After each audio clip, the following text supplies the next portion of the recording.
Holy shit. Hi, everybody. I was wondering if I was going to address this at like the beginning or the end, but I just decided on just putting this here. Thank you all so much for subscribing and all the really nice comments and discussions. Like, I'm gonna be real, I'm kind of surprised that a Koudelka video out of like everything would do this well, honestly. So thank you all, though. Seriously, it means a ton to me, and I really hope I'm able to make stuff that y'all continue to vibe with.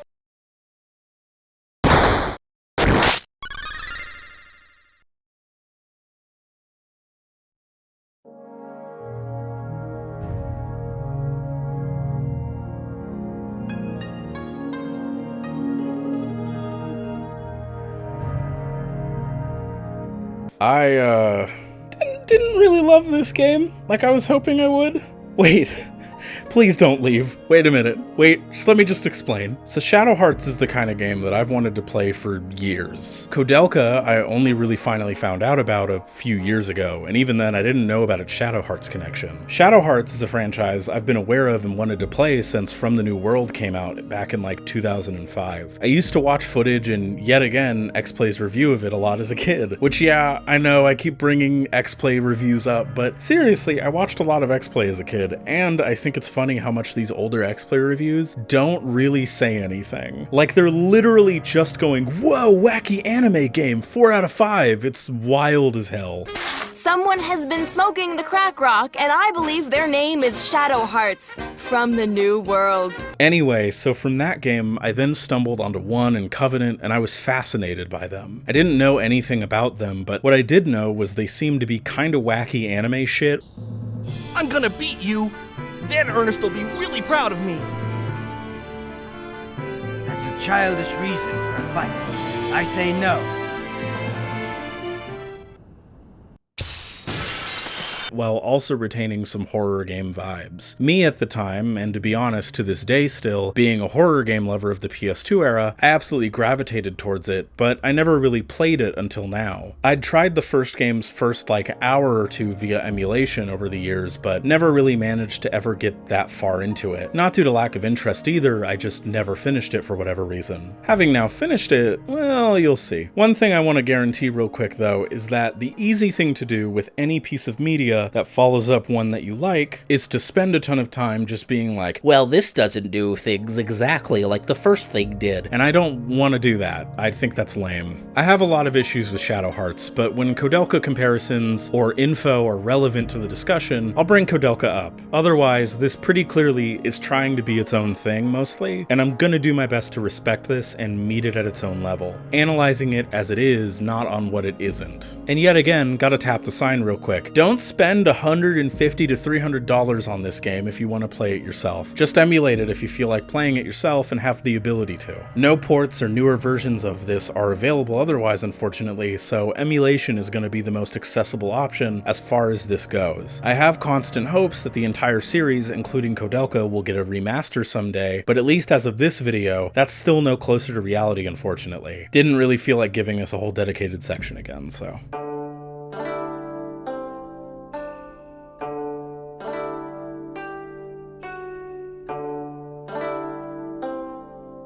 Oh yeah.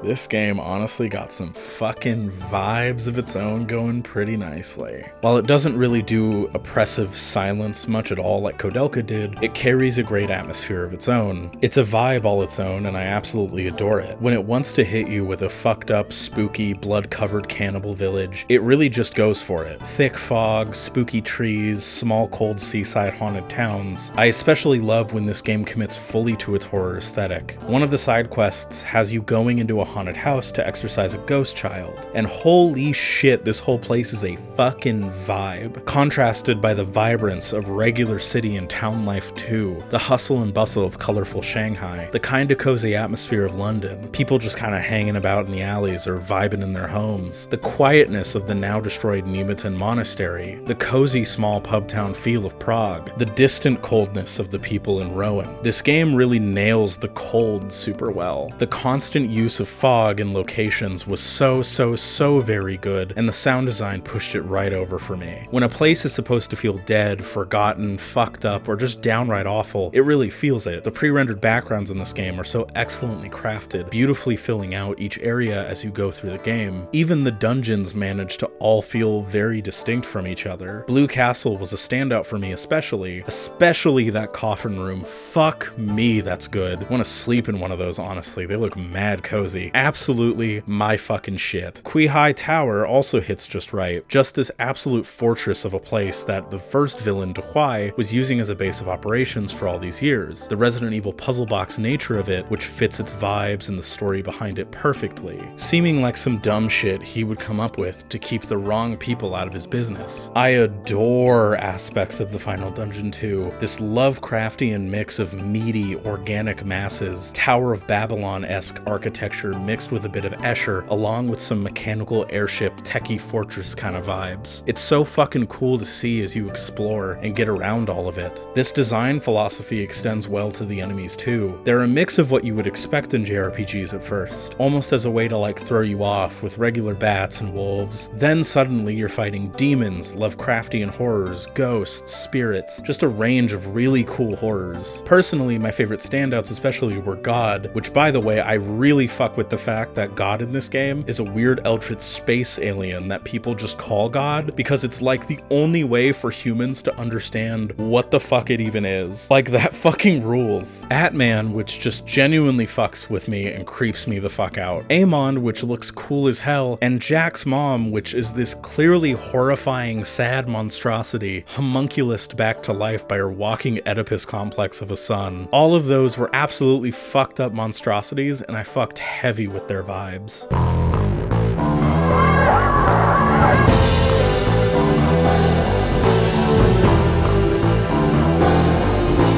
Now, this is what people mainly remember Shadow Hearts for. The Judgment Ring is one of the raddest ideas for a JRPG battle system I've ever seen, especially one with horror stylings like this. So any action you decide to take results in this ring popping up on screen. You gotta hit the highlighted sections or your characters just won't do shit. Or you can hit only a few sections and miss the rest. Some wheels have set up highlights and then the actual hit or spell highlight that you have to hit in order to do whatever you're trying to do. This also affects how you use items as well, which is really cool. Makes getting items to your teammates pretty tense at points. It's a genuinely fascinating, thrilling, and engaging way to add a bit more tension and engagement to what otherwise would just be a fairly standard combat system.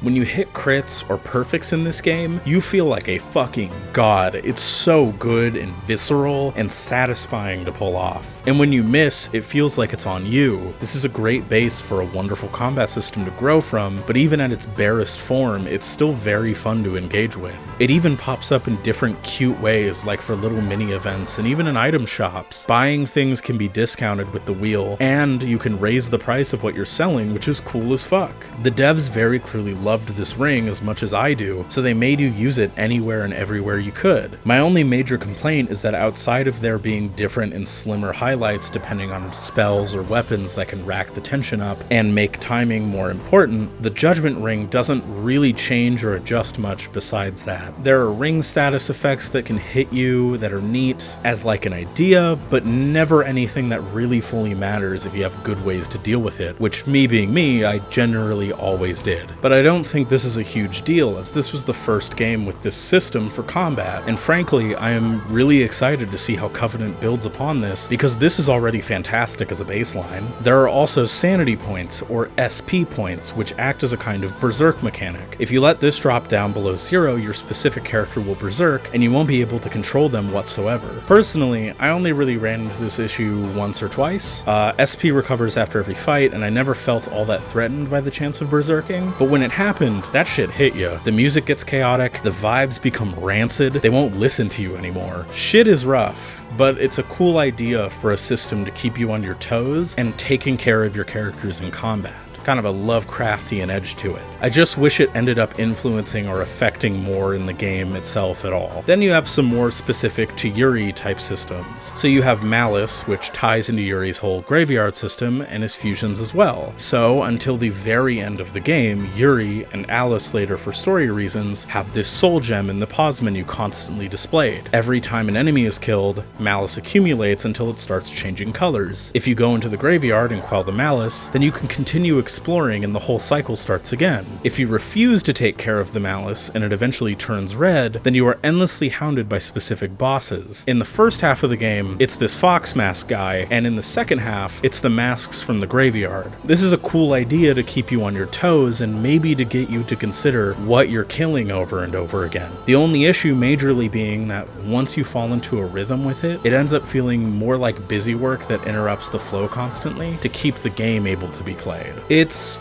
pretty annoying at points. I respect the idea though, and it works well for Yuri's story specifically, so I don't mind it too much at all. I just wish there was a quicker way to deal with it, or more variance with the way it works maybe. It feels like a way to constantly keep a ticking time bomb on the player, which is a really cool idea, but I feel like there could have just been some way to mix it up, or maybe more hindrances to the player that weren't just, the game is now kind of unplayable for a bit unless you run away and go take care of it. It's mixed, but its heart is in the right place. There's also Yuri's fusion summons, which are all cool as fuck. Because Yuri is a harmonixer, or someone who has the ability to fuse with demons, you constantly are leveling them via the elements gained from enemies that you fight. Once they get to a certain level and certain requirements are met, you can fight the next form in order to level them up. This ends up feeling like a pretty good way to make you feel like you're earning your fusions as the game goes on, and they always look sick as fuck. Everyone else's special abilities also help make them feel extremely distinct in combat, which is a really nice touch. Like Alice majorly works with light magic, healing spells, buffs, things like that. Zhuzhen works generally with a lot of different kinds of spells. Margaret pulls grenades out of her bra and domes motherfuckers with a sniper rifle. Even if I think most of the characters are pretty shallow in the story, I think the personalities they do have are very well represented through combat.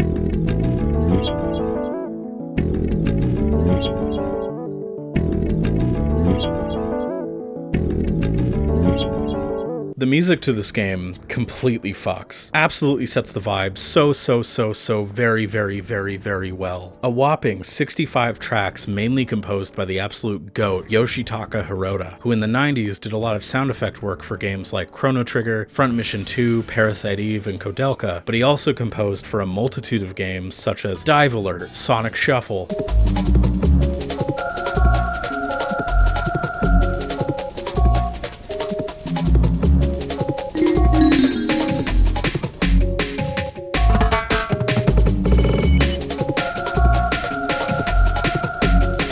Glory of Heracles,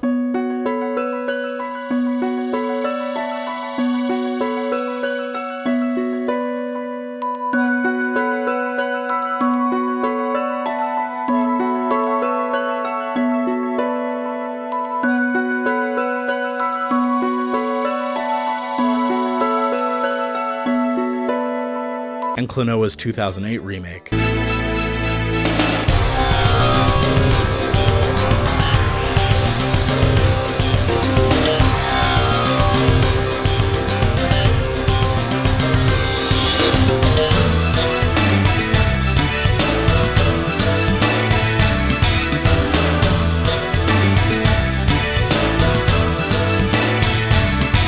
Yasunori Mitsuda, who frankly needs no introduction, but fuck you, we're doing it anyway, composer of absolute all-timers like Xenosaga Episode 1,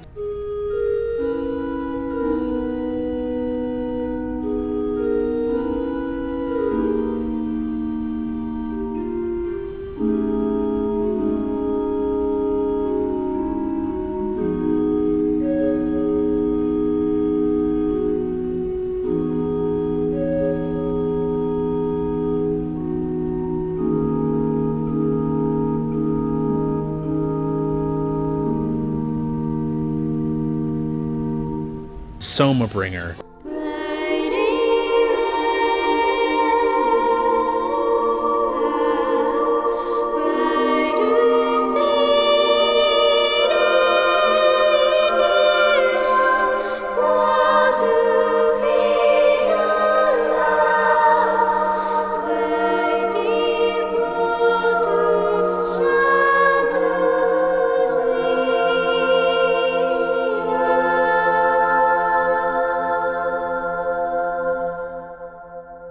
Chrono Cross.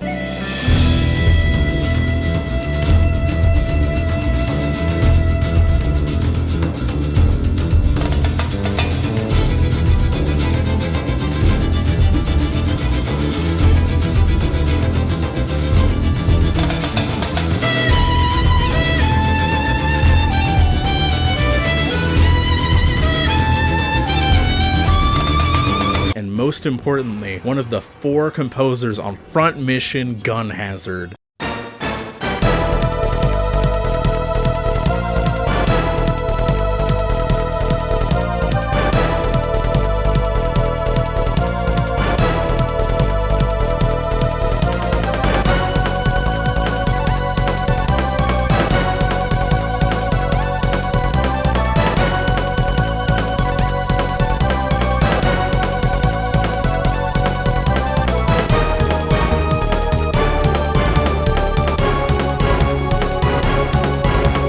Along with Masaharu Iwata, composer on games such as Ogre Battle: The March of the Black Queen,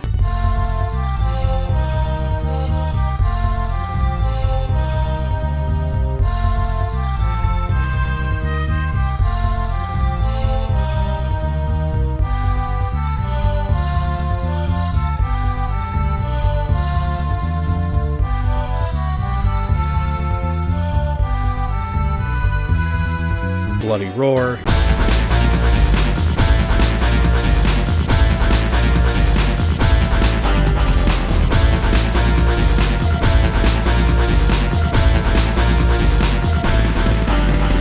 Stella Deus,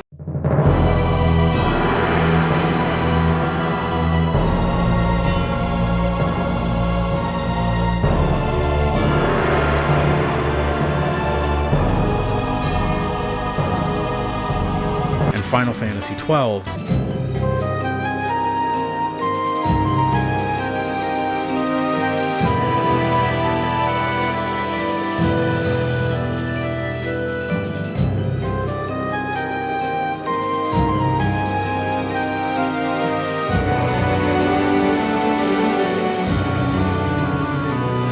As well as Ryo Fukuda, who, from what I can tell everywhere I've looked online, has only worked on this series and nothing else that's at least been credited. If I'm wrong about that though, like, feel free to point that out. So we got a pretty fucking stacked OST here, and it's goddamn filled with some bangers and bops. Some absolute fucking vibes. First up, we got main theme Ikaro Song of Spirits.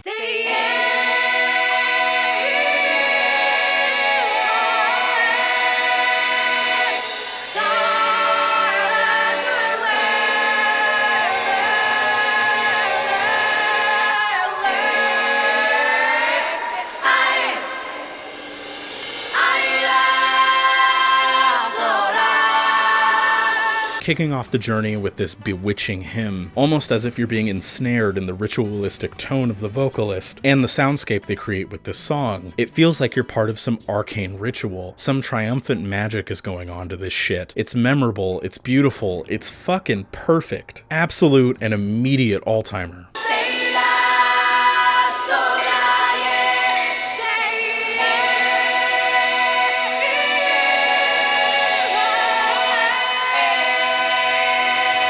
Brainhopper, which is filled with a kind of exciting dread, a ghostly voice echoing as that bass plays along in the background.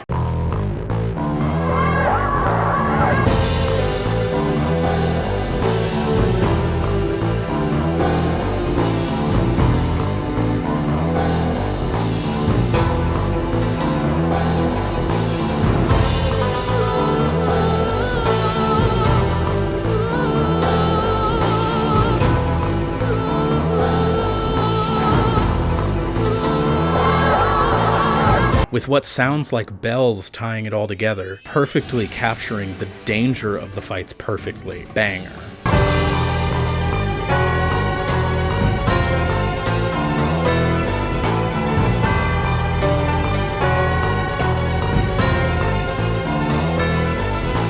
Ghosts Jogging, which, like, fucking listen to this.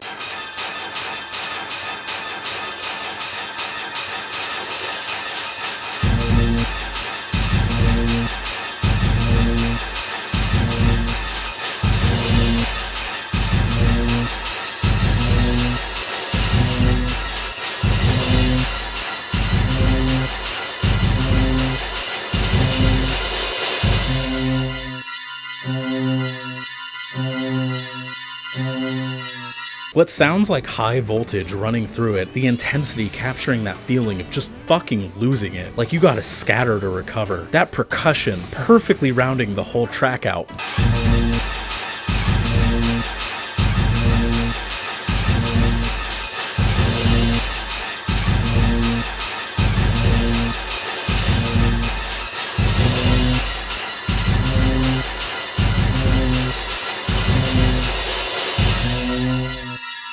Fuck yes. Rice Field of Light.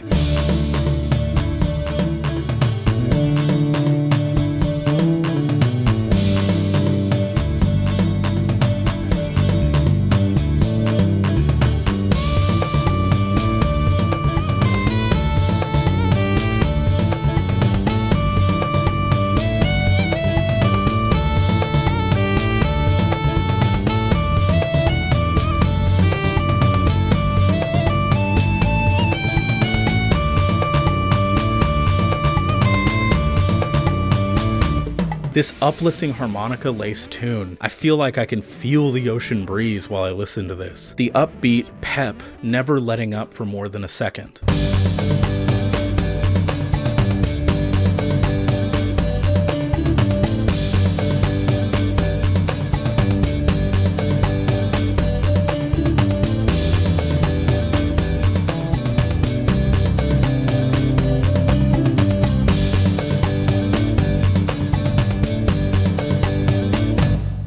Swindler, Shanghai Mood uses that flute in what I think is a shamisen? I'm not actually sure. Listen, I love talking about music, but that doesn't mean I know all of my shit. What I do know is that this is fucking perfect for Shanghai's vibe in this game.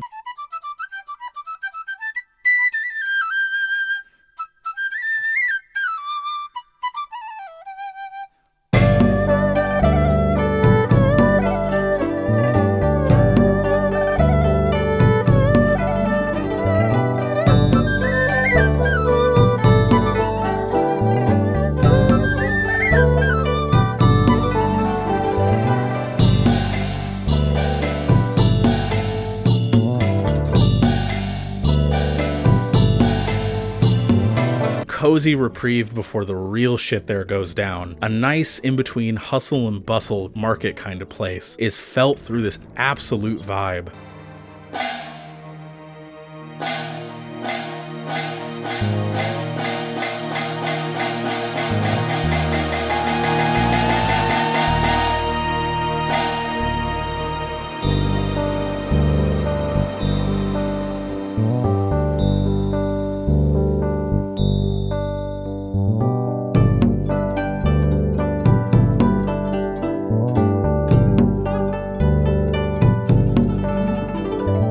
Much hatred still rankles.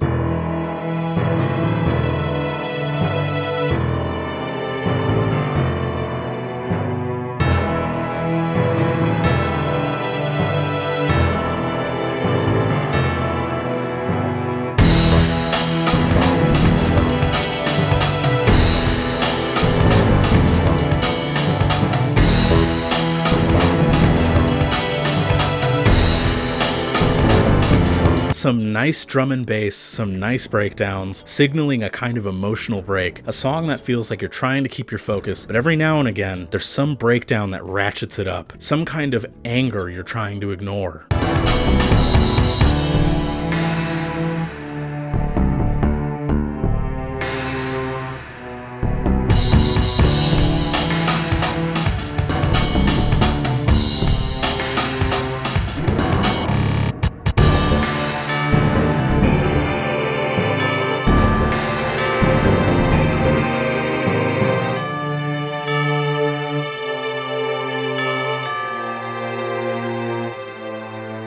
We got Alice.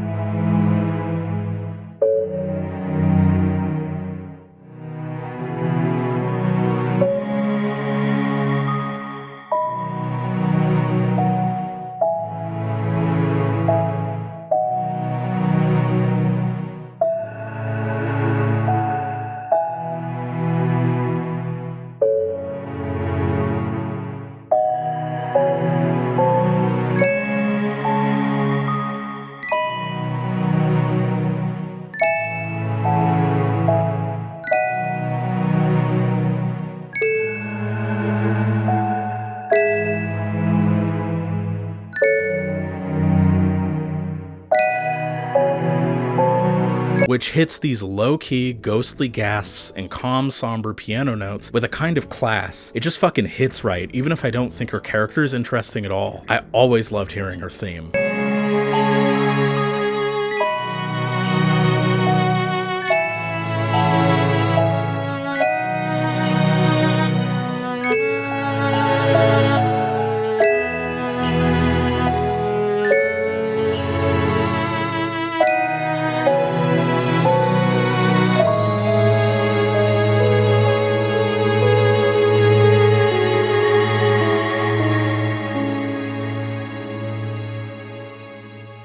China Ogre? Mitsuda coming out swinging? Who expected it?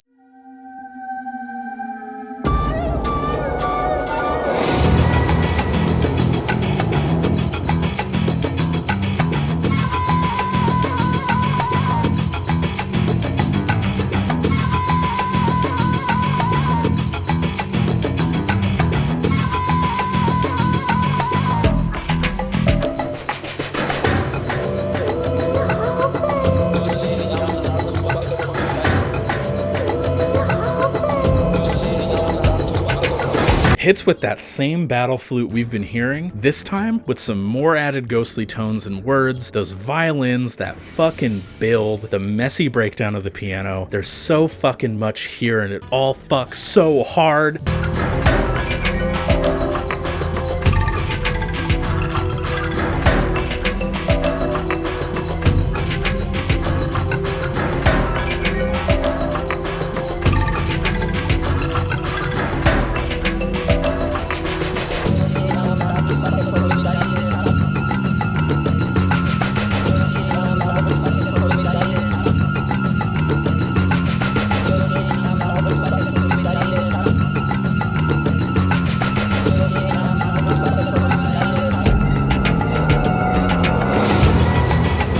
Daddy Mitsuda, yes. Meltdown, which hits like a panic attack at a rave.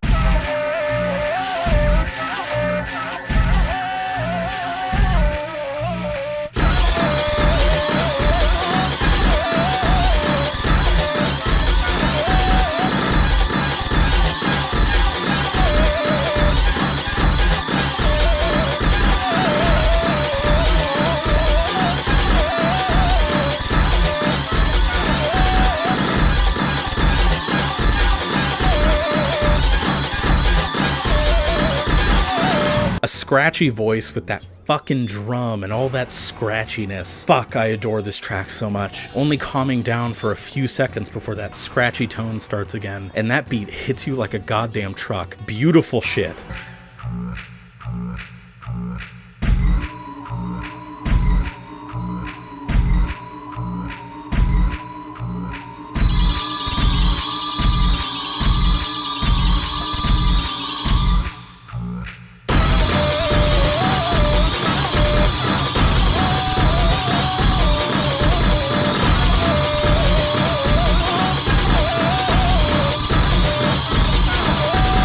NDE, near-death experience. Fuck.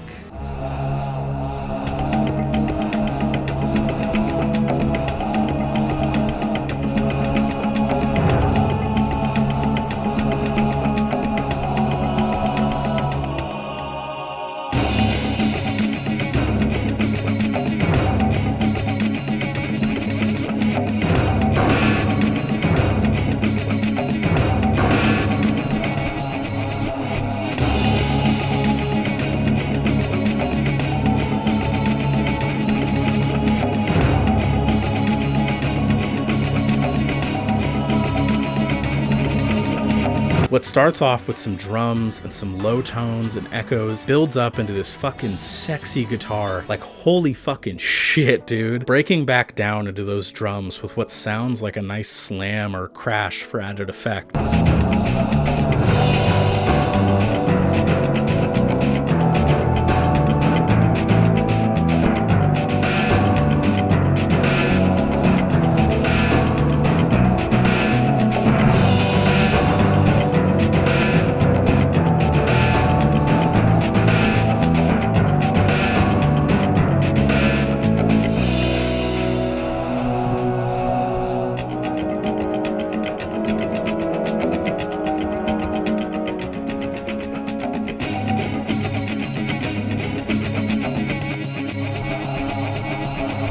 called Bacon's Juice, which is just a fucking vibe.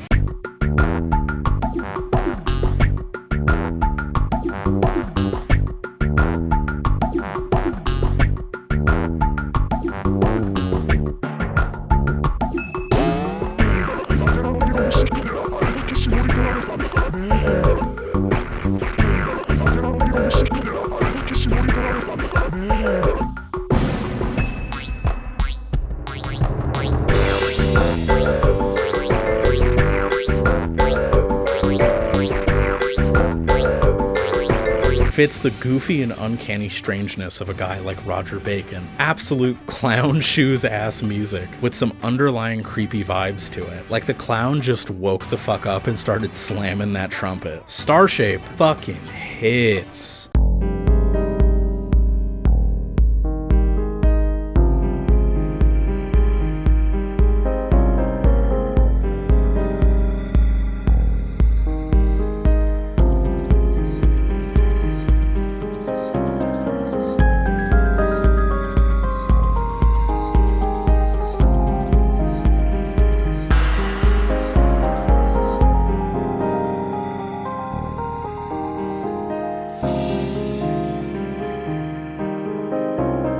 Starts with a low-key ass beat and tempo, builds up, and adds in the little ringtone-y kind of melody to it before going cold. Then it opens back up, adding some light background vocals. It's a dangerous place, but you can at least find a respite here for a moment.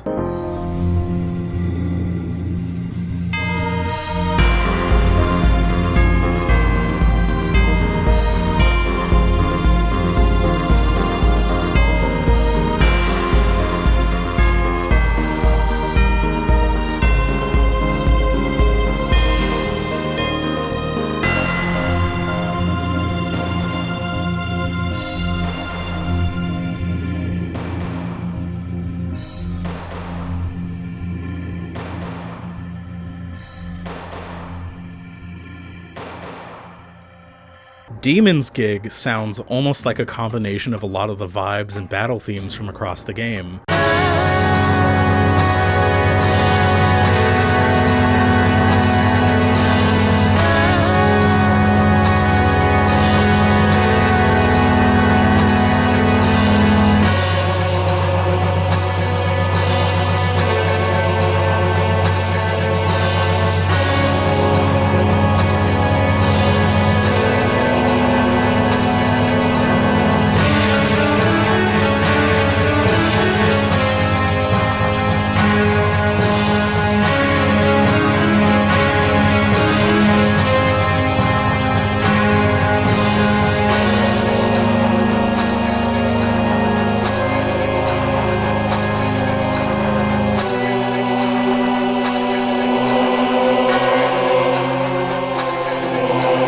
The ghostly voices, the creepy strings that come in being all scratched and clawed at, as if something's coming for you. The hums, the starts and stops, the repetition, the vocals, the fucking everything.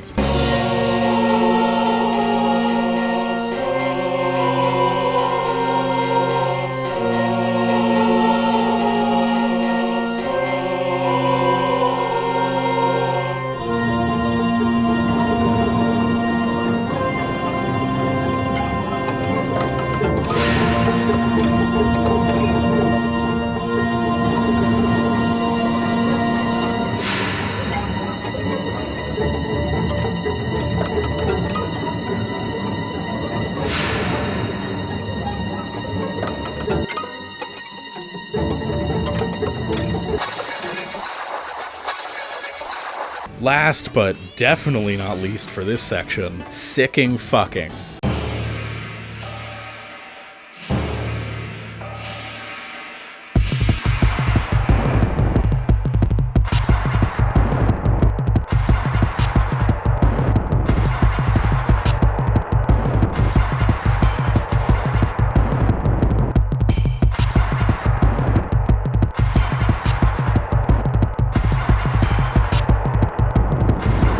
First off, Raw name. Second, it sounds like an exhale in musical form, going from that into one of the tensest dashes of your life. What sounds like a record scratch that just gets faster and faster and faster until it lets up for a second, resulting in a kind of release, only to get back to that running.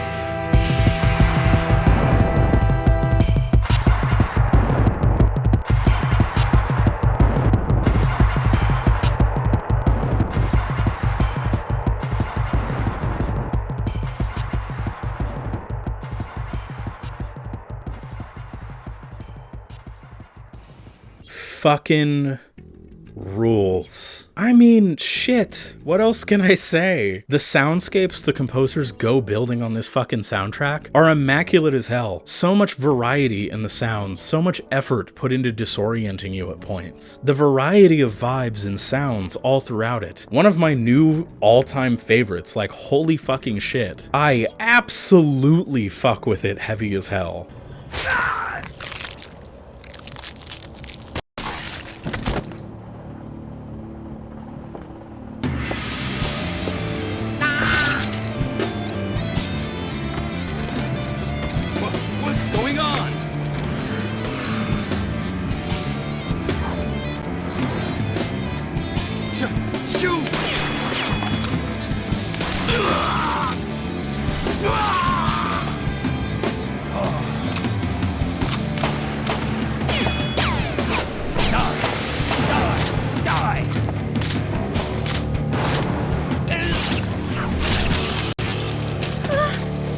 It's you. Yes, Roger Bacon. I'm honored that you remember me so well. You can't escape. Come along quietly, sister. Ah, a new actor in our play.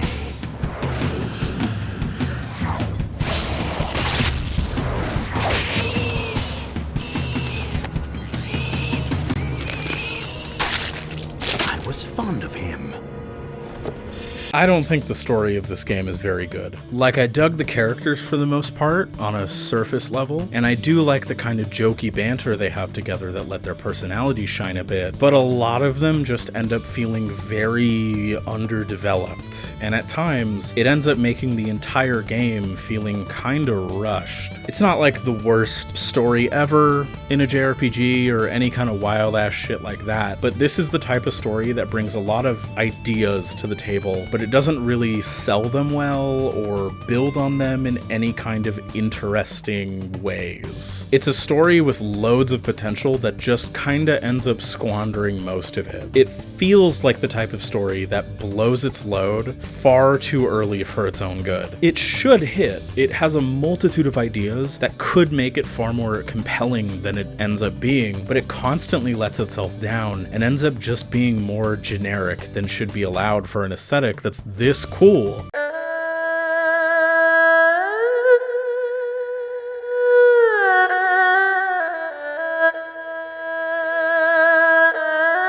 Shadow Hearts is a game of complete and total constant tonal whiplash. The tone of this game is all over the place. It wants to be this serious tragedy dealing with themes and issues like guilt, self-hatred, the fear of your worst tendencies ruling you as a person, colonialism and its effects on people in general. It wants to be a story that uses horror iconography and imagery to tell a story that says things about all of this. But this game also wants to be a dumb, goofy JRPG anime adventure where the MC makes shitty jokes about sexually assaulting Alice along with generally goofy humor that sometimes lands and sometimes doesn't. It feels unbalanced, especially once you get to the second half of the game. It ends up feeling like it gives the promises of some great horror, and while there are still definitely sometimes within the themes and ideas presented, they unfortunately end up getting put aside for some generic and wacky anime bullshit plotline that hits nowhere near as hard, constantly undercutting what could be strong for no real good reason. It feels like it wants to tell a more deeply human story about flawed people doing fucked up things to make things better for themselves and the people around them, but it refuses to characterize them well outside of goofy anime cliches that it can't help but incessantly rely on. At points, it gets so bad that it undermines the writing of the story itself, because it can't really pick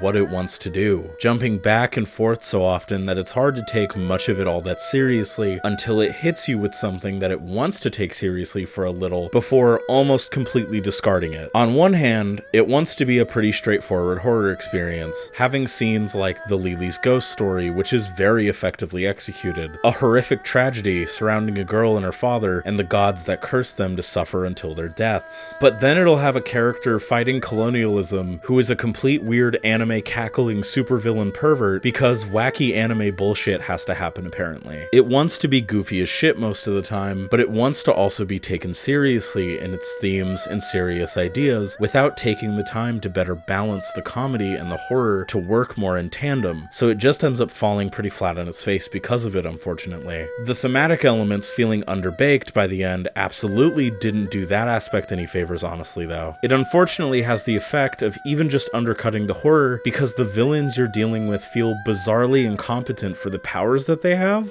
Like, I'm not one to nitpick, but both of the villains in this game can teleport at will, and especially early on are more powerful than the entire main cast. They need Alice and can apparently just swoop in and steal her away instantly. Why don't they do that? It doesn't really give a reason as to why, and makes both of them feel like complete idiots who are constantly wasting their time. And this is not to say that a game or work in general can't be like a horror comedy or something, or try to give levity within the horror. Trust me when I say that I absolutely adore good horror comedy. Choke on it, bitch! And very much appreciate great comedy in my horror. See, the police are always off track with this shit. If they watch Prom Night, they'd save time. There's a formula to it. A very simple formula. Everybody's a suspect. And not even that all stories necessarily need to go for all the things, or have some grandiose message or point. I don't even hate wacky anime bullshit really, but it bothers me when that wacky shit actively undercuts what a story is trying to go for, or if it completely undercuts the tone of the work constantly. This game is clearly trying to go for that good balance, and unfortunately just ends up unable to blend them all that well for the most part. It ends up just feeling completely uneven in the end. This dissonance ends up making the game feel like it exists in two completely different spaces and mindsets. Horror mode and comedy mode. Both parts end up feeling so separate and disconnected that it ends up feeling like I'm playing two completely different games at points. One that I'm interested in far more, and one that honestly started to bore me to tears after only a few hours with it.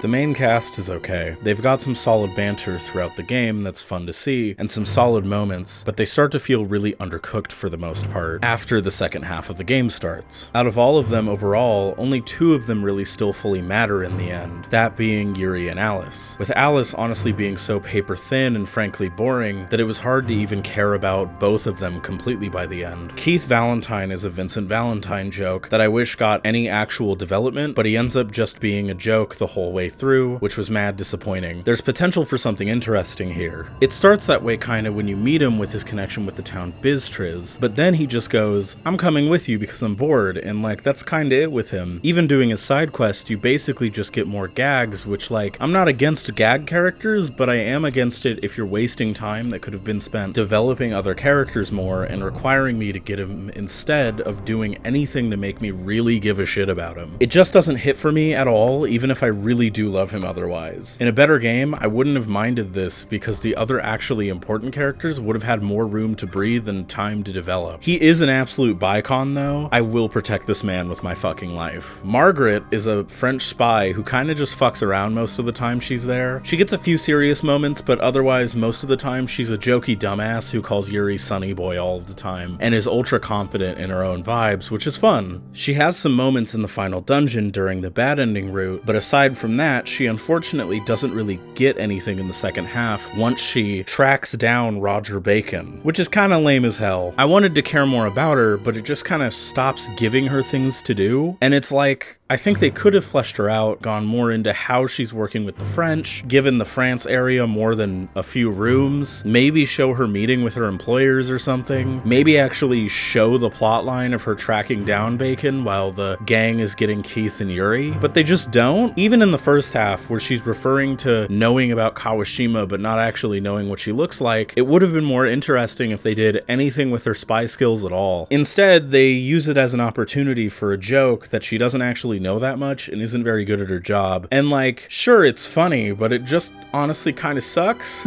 Because I at least feel like she could have been far more interesting as a character outside of being a joke about how bad she is as a spy. It feels like the game doesn't really know what the fuck it should do with her at all after a point, and it really shows, like, holy shit. And this is a side note that doesn't really matter, but she gave me huge Read or Die character vibes. If you've ever read that or watched the OVA or the TV series, which you should if you haven't, because Read or Die fucking rules, she gives me huge like Yomiko Reedman or one of the sisters from the TV series vibes, kinda honestly. Zhuzhen is at least somewhat interesting in the sense that he is an adept and very in tune with spirits and the dark arts, so he is able to actually say anything about things happening in the plot at all. As for his character, I generally liked him. I actually really love his chemistry with Yuri a lot. Like, the way he has these bro-down bantery vibes makes me adore any time they have a moment together. There's a moment after the second half of the game after Yuri disappears when they reunite and Yuri is back to normal. Zhuzhen just starts crying his eyes out and is really happy to see him again, and that shit was super heartwarming. He's just this lovely old man who wants the world to be at peace regardless of the circumstances. He actually has a nice little arc in regards to going from being kind of indifferent but interested in Yuri to like clearly giving a shit about him and his well-being, and I think that's really cool to see as it goes on. Holly is interesting. I'll go a little more in depth in the Koudelka section since she's his mom, but Holly is a magically gifted London orphan who runs a gang of orphans and does his best to just survive however he can without his mom. Like Yuri and his previous resentment of his dad, Holly kind of resents his mom for leaving at first.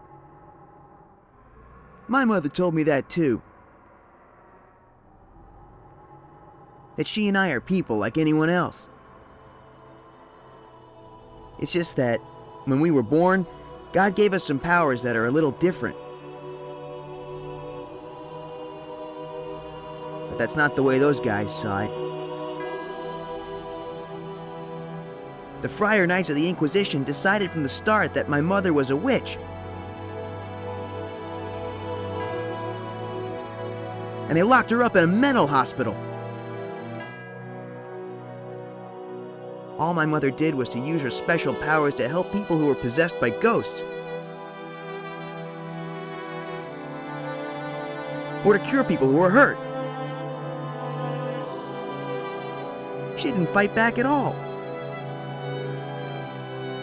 Because they threatened to kill me if she did. They weren't my mother's enemies at all. It was all because of me. All because of me.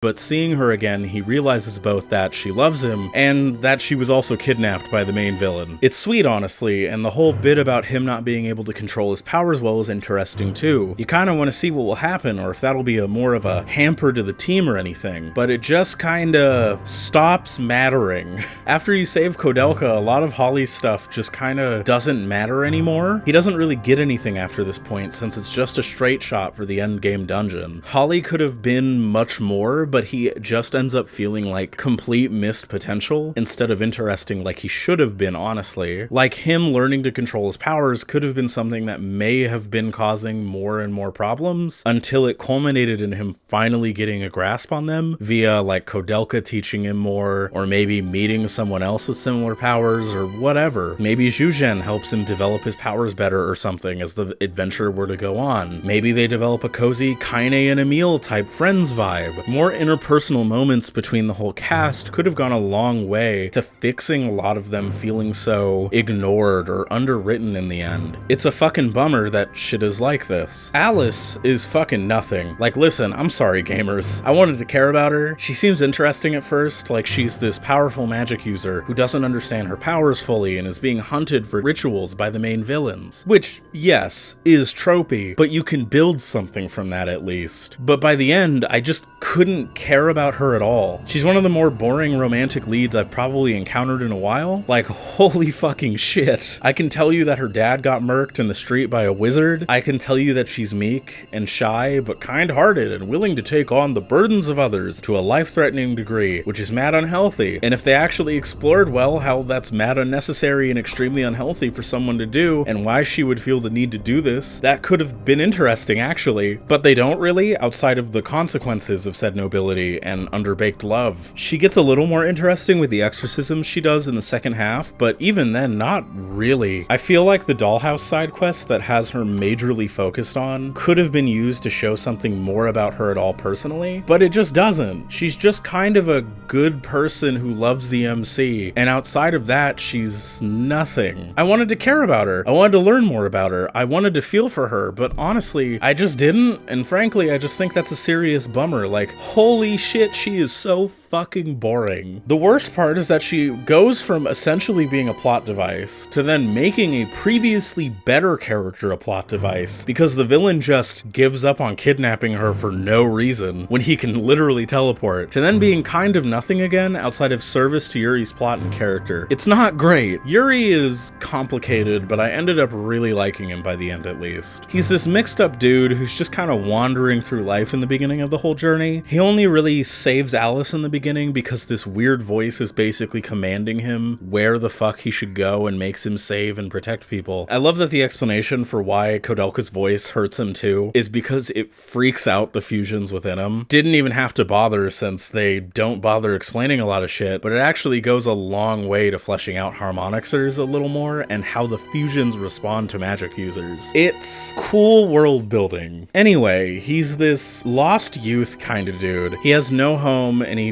feels no real purpose outside of the potential hope that his dad is still alive somewhere. So he wanders and listens to the voice in his head and protects people. Hell, if it wasn't for the really weird and shitty and gross jokes about wanting to sexually assault Alice in the beginning of the game, I'd probably love his characterization in the beginning hours. He's this aloof, cocky dickhead, stupid wandering weirdo of a man who can kind of just lose his limbs like it's nothing and just punches dudes way stronger than him in the face by surprise because fuck that guy. Thankfully, those jokes do stop, but it seriously dragged down Yuri's character majorly in the beginning. It's just really shit. He's this kid who got stunted from trauma earlier in his life. Like Holly with Koudelka, he's at first convinced that his dad abandoned him. His mom died in front of him and he couldn't really do anything about it until after she was already dead. He holds this long-standing hope that his dad is still alive, but this resentment towards him that's kind of compelling. In his mind palace, represented by a graveyard ruled over by these taunting evil masks, where the fusion monsters within him are all represented by the graves and emotions they inhabit for him, he's terrified of showing any kind of weakness or any kind of fear or hope that his dad is still alive. A man who seems like his dad but wearing a fox mask continues showing up to him and he's scared shitless of the guy. He continues adventuring, but the more he learns about his father, how apparently selfless he was, even though he was an officer in Imperial Japan working on colonizing Asia, but let's not get into that one yet, and how he stood up for the common man. Yuri wants to be like his dad and kick ass like his dad, but the reality is that he's not his dad. He can't be this perfect ideal that a number of people thought of his dad. When he tries to do that, it completely fucking backfires.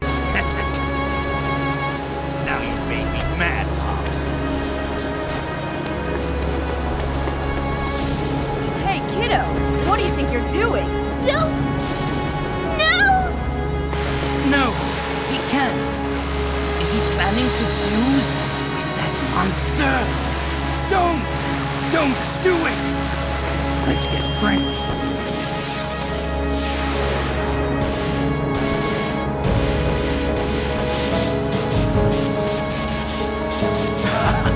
Most interesting.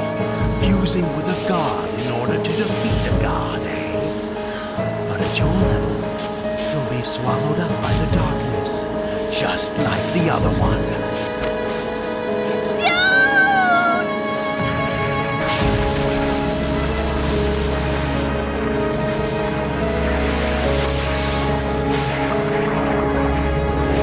The monster seems to have settled down.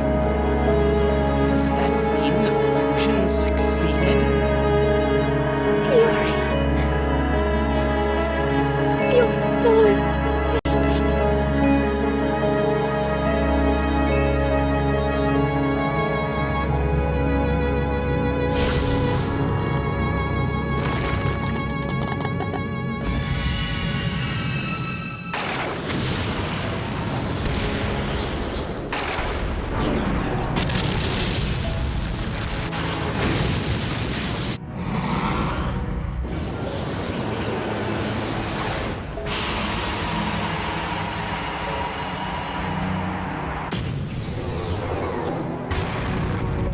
And he almost gets swallowed up by his fear of his emotions and his fusions. He's terrified of them, and something cool the game does is acknowledge how the fusions themselves are importantly tied into his emotions via what the gravestones tell you about them in the second half of the game. In the first half of the game, whenever Yuri is shown transforming in battle, it's always seemingly in some kind of pain and very clear panic state. He looks and sounds afraid of the process, but does it because he feels like he has to in order to fight and protect others, keeping up a cool facade when he's very clearly freaking the fuck out. When Alice finally jumps in his mind palace to save him and take on the burden of his curse so he won't fucking die, he's shown as reduced down to his mind when he was a child. How much he looked up to his father, how much he feels he couldn't live up to his dad's expectations, and how much he wasn't able to protect his mom. It eats him up so much that this big catastrophic fuck up with blowing up Shanghai in the end of the first half has left him just wanting to fucking die, literally digging his own grave inside of his mind because he's trapped by his trauma. Then Alice finally helps him realize that he doesn't have to be afraid of any of it, how she and the others are here for him and won't let him be lost to that pain, to that trauma, that expressing all of those emotions is good for him to do. She wins out, and after beating the shit out of the fox masked man, Yuri finally realizes that the fox mask was actually him. This whole moment works very, very well. Personally, I absolutely think it's the highlight of the game in its writing. It's a really strong character moment in a game that should have been filled to the brim with strong character moments like this. Yuri was holding himself back completely this entire time. His fear was holding him back. His masks and his facades were eating him up inside, and he needed people he could truly be himself with. I could make FF7 comparisons because this is a bit similar to Cloud's breakdown with Tifa helping him get a hold of himself again, but I genuinely feel like this does more than enough very differently to not really warrant that at all outside of a brief mention. What's really cool too is once he has dealt with his trauma at this point, all of his transformations have him shown as far more calm and collected as they happen, as if he's finally far more in tune with the monsters and demons inside of him. It's a really cool way to show his character growth and his comfort being a harmonixer actively reflected in battles. Now my problem with this whole thing, which again I do think is well done, is the placement of it. It's placed at like the halfway point of the game, and Yuri doesn't really get much more after that point either. And like, this is what I'm talking about. The entire Europe section after this, at the beginning of it, just ends up feeling like meandering. Like most character stories are kind of done and resolved, and they had this idea for yet again another short JRPG, but they had to expand it out a bit more to make it a standard JRPG length, when they really clearly had most of their good ideas up to Shanghai, which honestly fucking sucks. This makes the story end up feeling limp, or like they should have placed this reveal much later into the game to maybe space things out more. As is, it feels like they blew their load far too early for no real good reason. The other major problem is that it feels like Yuri is basically the same before and after this point personality-wise. He's a cocky dickhead in the beginning who doesn't share his emotions at all, which again is an interesting starting point, but after all this, he's basically the same, but he's a little more open now. It feels very half-baked. Like they really did have a great idea, but the execution of it was just completely off. Also, I just want to complain about something here. So Yuri talks about how his mom died a few times throughout the game. Want to know where I got the cutscene footage here showing how she actually died and him going over how she died? You have to start a very specific side quest to do it. You may think, oh, that's not a problem. Why should that matter? Games do stuff like that from time to time. Here's the problem. You first have to know about this side quest existing at all and how to activate it. I didn't until I went out of my way to do some side quests for leveling purposes right before the final boss and to find some crucifixes. In order to activate this, you have to enter the final dungeon, leave, make sure you have Zhuzhen in your party, and go up to the monastery ruins. If you don't do this, it won't happen. You can play the entire game through and completely miss this shit. There's nothing to hint that's what you're supposed to do. Characters don't say, oh, you should take me here, Yuri, I think something is over there. There's fucking nothing. You can miss this pivotal story moment because you just didn't know. Some may fuck with that. I don't. That sucks. If there was at least a hint, I would be more fine with it, but there isn't. It's a good scene too, and it's wild that this is hidden behind some arbitrary shit like this instead of just a component of the first half of the story. My mother gave her life protecting me from the monsters. But when I looked into her eyes a moment before she died, it awakened in me the blood of my father that had been lying dormant. A fire ignited within me, and my emotions exploded like a hurricane. I don't really remember anything after that. The next thing I knew, the room was littered with the torn-up body parts of the monsters that had killed my mother. I was the only one left alive in a house covered with blood. I clung to my mother's cold corpse all night long, weeping and begging her to forgive me for failing to keep my promise to my father, for failing to protect her. I could never stand to feel that way again. So the day that I failed to protect you is the day that I too will die. This easily could have been fit in somewhere, but for whatever reason, it just isn't. It's fucking wild. Again, that contributes to the very rushed feeling the whole story has. This isn't even the only character or story that this happens to. I'll get to one of the other egregious ones in a bit, but holy fuck, dude. Like for characters like Margaret and Keith, who this also happens to, I don't really mind it as much since they have pretty small roles in the plot, but it still feels strange to do. On the upside, in their cases specifically, Margaret's is interesting and I wish it was earlier in the game too, but it's more her just being like, Yuri, you're so cool. I'm sorry for wanting to use you like Japan and Kawashima tried to. Father, would you listen to me for just a few minutes? The world today seems to be heading toward disaster. No, I'm not talking about Albert.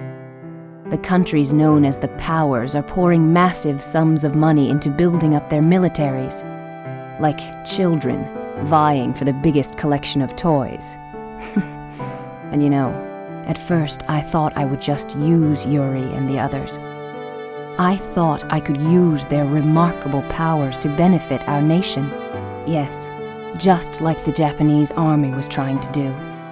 But the more I watched that reckless Yuri in action, the more ashamed I started to feel.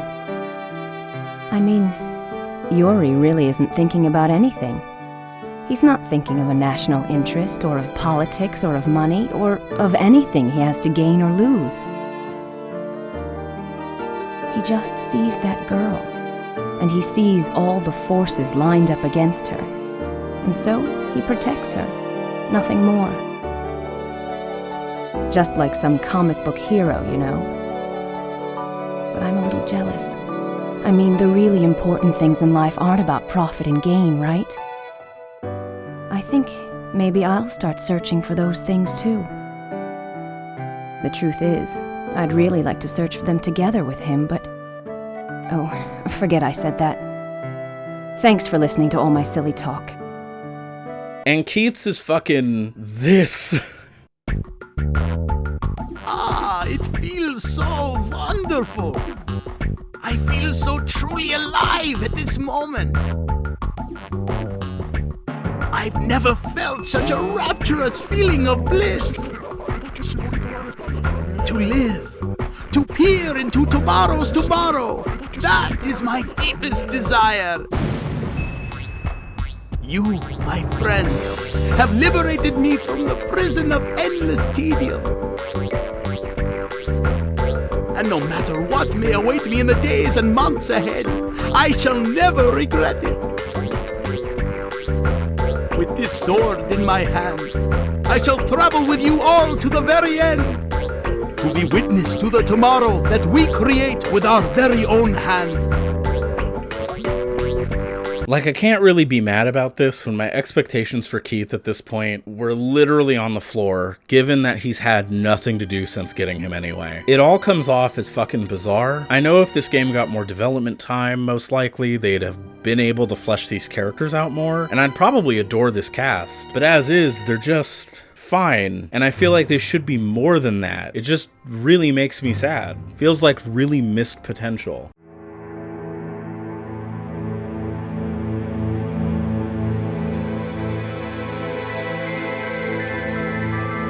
I myself in media love me some campy queer characters. I love characters that may exist to be somewhat stereotypical, but have more to them as actual people in the story. I love queers being weird, funny, flamboyant, fun, sexually open, fucking messy, brooding, depressed. I know you wanna say it. This is the rhythm of the night.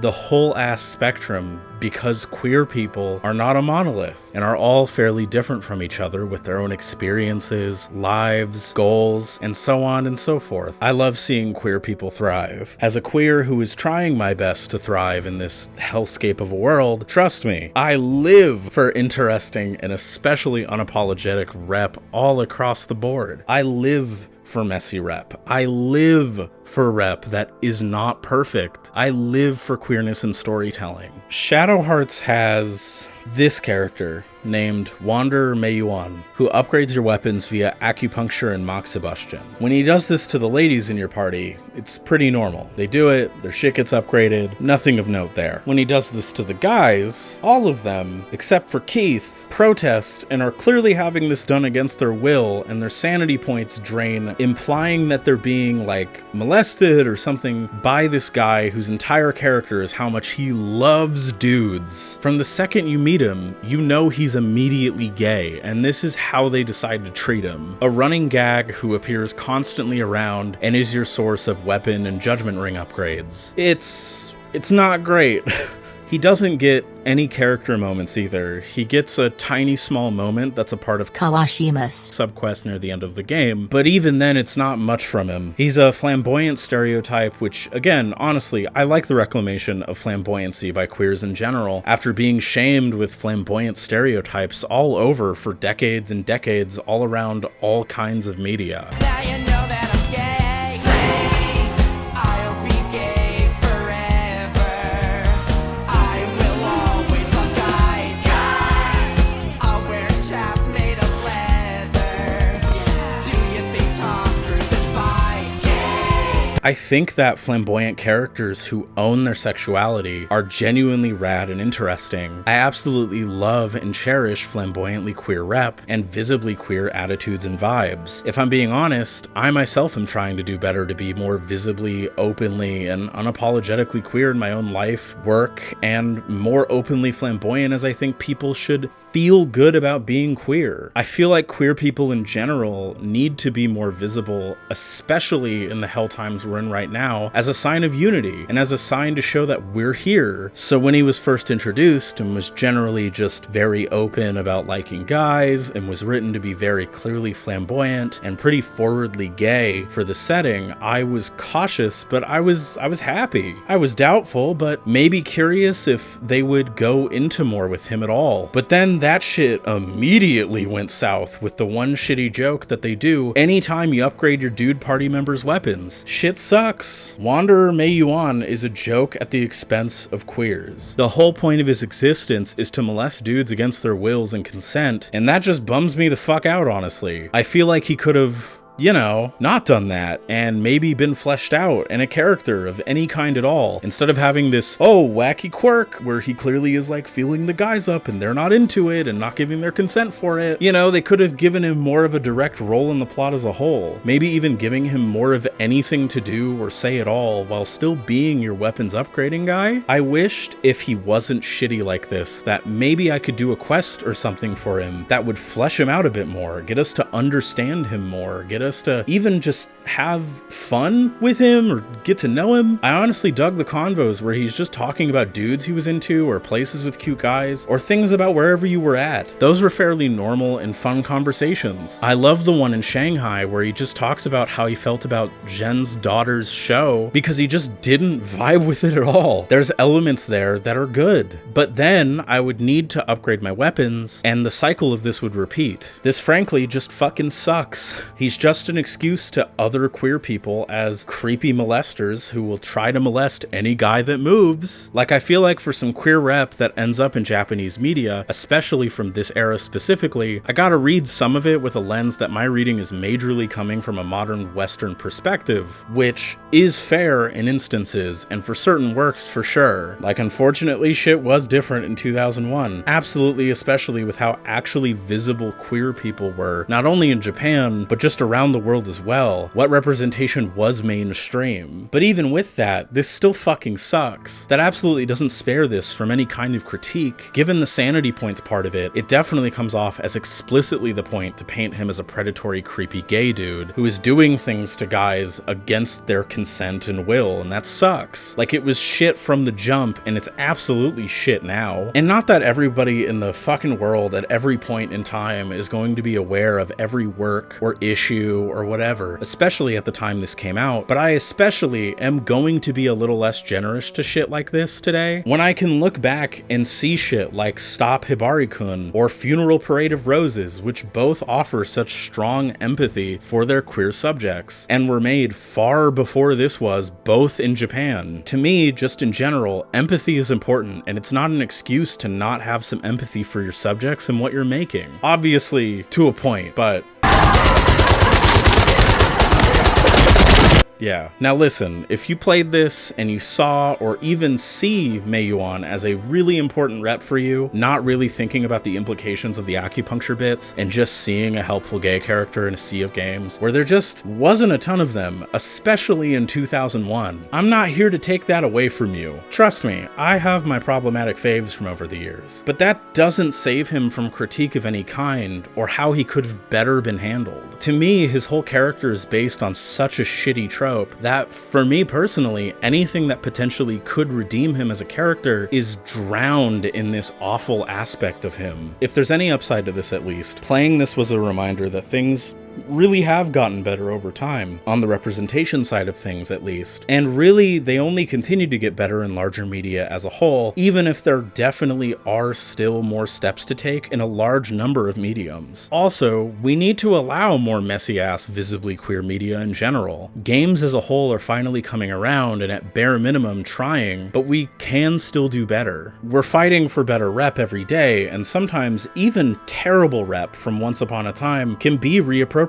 or far better done down the line, like in the case of Poison, who is the fucking greatest, and I love her, and I will cosplay her someday. I'm honestly pretty curious to see what the series does with queer rep from here onwards, since I've heard pretty glowing things about Covenant's rep over the years, so I'm really excited to see how that is. Maybe the devs actually tried to make a character who wasn't an awful trope like this, or even started analyzing their perspectives of queer and gay people in general, and attempted to create queer characters from more empathetic perspectives, or at least didn't make them weird, creepy molesters in their games. It would be cool to see, but I'll see when I get there. This was still 2004, so who the fuck knows, but I'm gonna be hopeful. Covenant seems really cool so far. One surprisingly accidentally positive thing that does come out of this is I think this heavily implies that Keith Valentine is bi at least though, so when the acupuncture is performed on him, he's pretty chill about the whole thing, and doesn't really have the whole shitty sanity points training bar joke happen at all. If anything, he's interested to learn more about Meiyuan's techniques, so to speak. So like,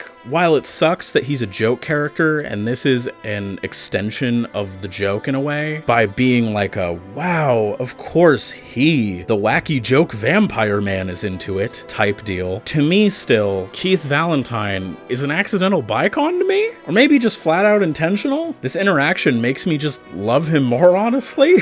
And the main reason I say bicon is because during the ending, this is the image they go with for his outro. This image of him vibing in a coffin surrounded by vampire women. Cause like, fucking of course he is. Keith gets mad bitches. Like, it seems like he may just not care or just vibe with the pleasures of the world in general, which I've always found to be a really interesting vibe for vampires as a whole. Like a character who's chill about discussing their sexuality and is basically just vibing, just doing what he can to help the world while also just kind of whimsically fucking around as a vampire out in these pre-World War I streets. Vampires themselves come in from pretty gay roots given Carmilla, who fucking owns, by the way. I've always really fucked with queer-coded villains, demons, and monsters in media. I think having a wide range of queer characters and vibes they're going for is just super important in art. Not that Keith is evil, given that he's a seemingly good weird vampire dude who just is a vampire, and people more so just assume he's evil at first because of the presumption of what vampires are, having never actually met any themselves. I actually really love in the quest that you meet him in, the person that is the fucking weirdest about vampires, that being the town's mayor, is actually the villain of that particular story. It's really fun and cool, but vampires have, generally speaking, always been associated with evil, the demonic, which rocks fucking shit to me, by the way. I think I personally love seeing queerness through a lens of the monstrous because of that. Obviously, I like seeing a mix of representation, but given the way queer people are treated as a whole and have been treated for a long time, monstrous representations throughout media have been comforting to me. I think it's been especially comforting in the wave of fairly safe queer rep we end up getting in the mainstream especially. I love shit like The Vampire Lovers and its hypnotic, sapphic radiance. Even if it ends the way it does, the whole movie radiates this beautiful gay-ass energy and perfectly captures Carmilla as a character. Fucking live and die for shit like The Lost Boys, which is gay as all fuck. Like, it's a fucking Joel Schumacher film, guys, come on. It's all about bad motherfucker type vamps. It rocks shit. Like, look at these fits. Look at Sutherland's fucking hair, bro. Flatliners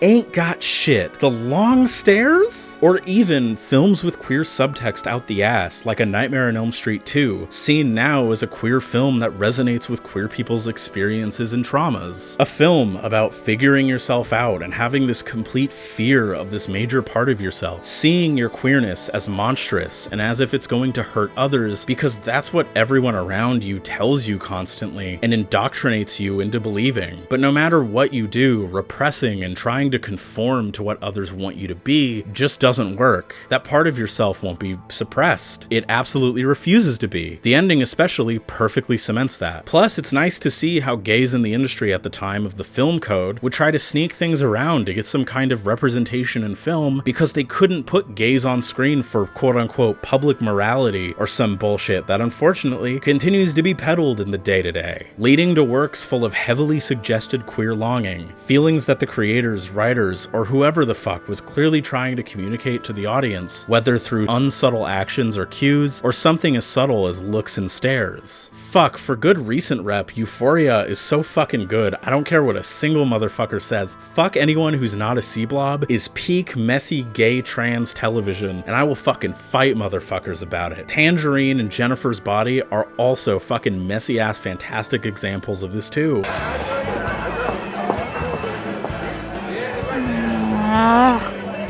Tower 1 isn't full enough. Sorry, I could go on and on. I just hope I'm making sense with all of this. Like, I have major doubts that this with Keith was considered carefully or wasn't just some extension of some shitty joke. But I love this small thing, even if that's what this is supposed to be. I love this about Keith, and I think it's really fucking cool. I don't think anyone is necessarily wrong for thinking this is just bad rep or really poorly done, if intentional, or even just nothing whatsoever. I don't think this is some, like, big, huge win for the gays, or that you must agree with with me on this or anything like that, but for me, something about Keith just vibing as what I see to be his bi self is pretty cool. Art is made to be interpreted and discussed, and you know what? I'm doing that shit. For me, as a bi pansexual person, this goofy good lad being rep is incredibly cool and ends up meaning a shitload to me, whether intended by the devs or not. I just want good representation. It's sad to see that Meiyuan was the attitude of the devs towards queers in the past, but I'm genuinely happy we're in a place where I can list more than like 5 examples on my hand of characters that are openly queer in some kind of way now, and see good examples from back then too. And sure, while there are dire-ass examples like Meiyuan that will always persist, we also got some, to me at least, fantastic shit in games specifically, like JJ Macfield, Tatsuya and Jun from Persona 2, Kaine and Emil from Nier, and fucking incredibly based Uchikoshi putting the rad queers in his games and constantly making weirdo shitheads mad as fuck. It's great. Anyway, too long didn't watch. Meiyuan sucks, and I would absolutely be one of those 3 vampire women surrounding Keith's coffin. Who is he kissing? Is it me? Or is he making love to a fantasy? Who is he kissing? Wish I knew what he's thinking of when he looks into my eyes. Whoa.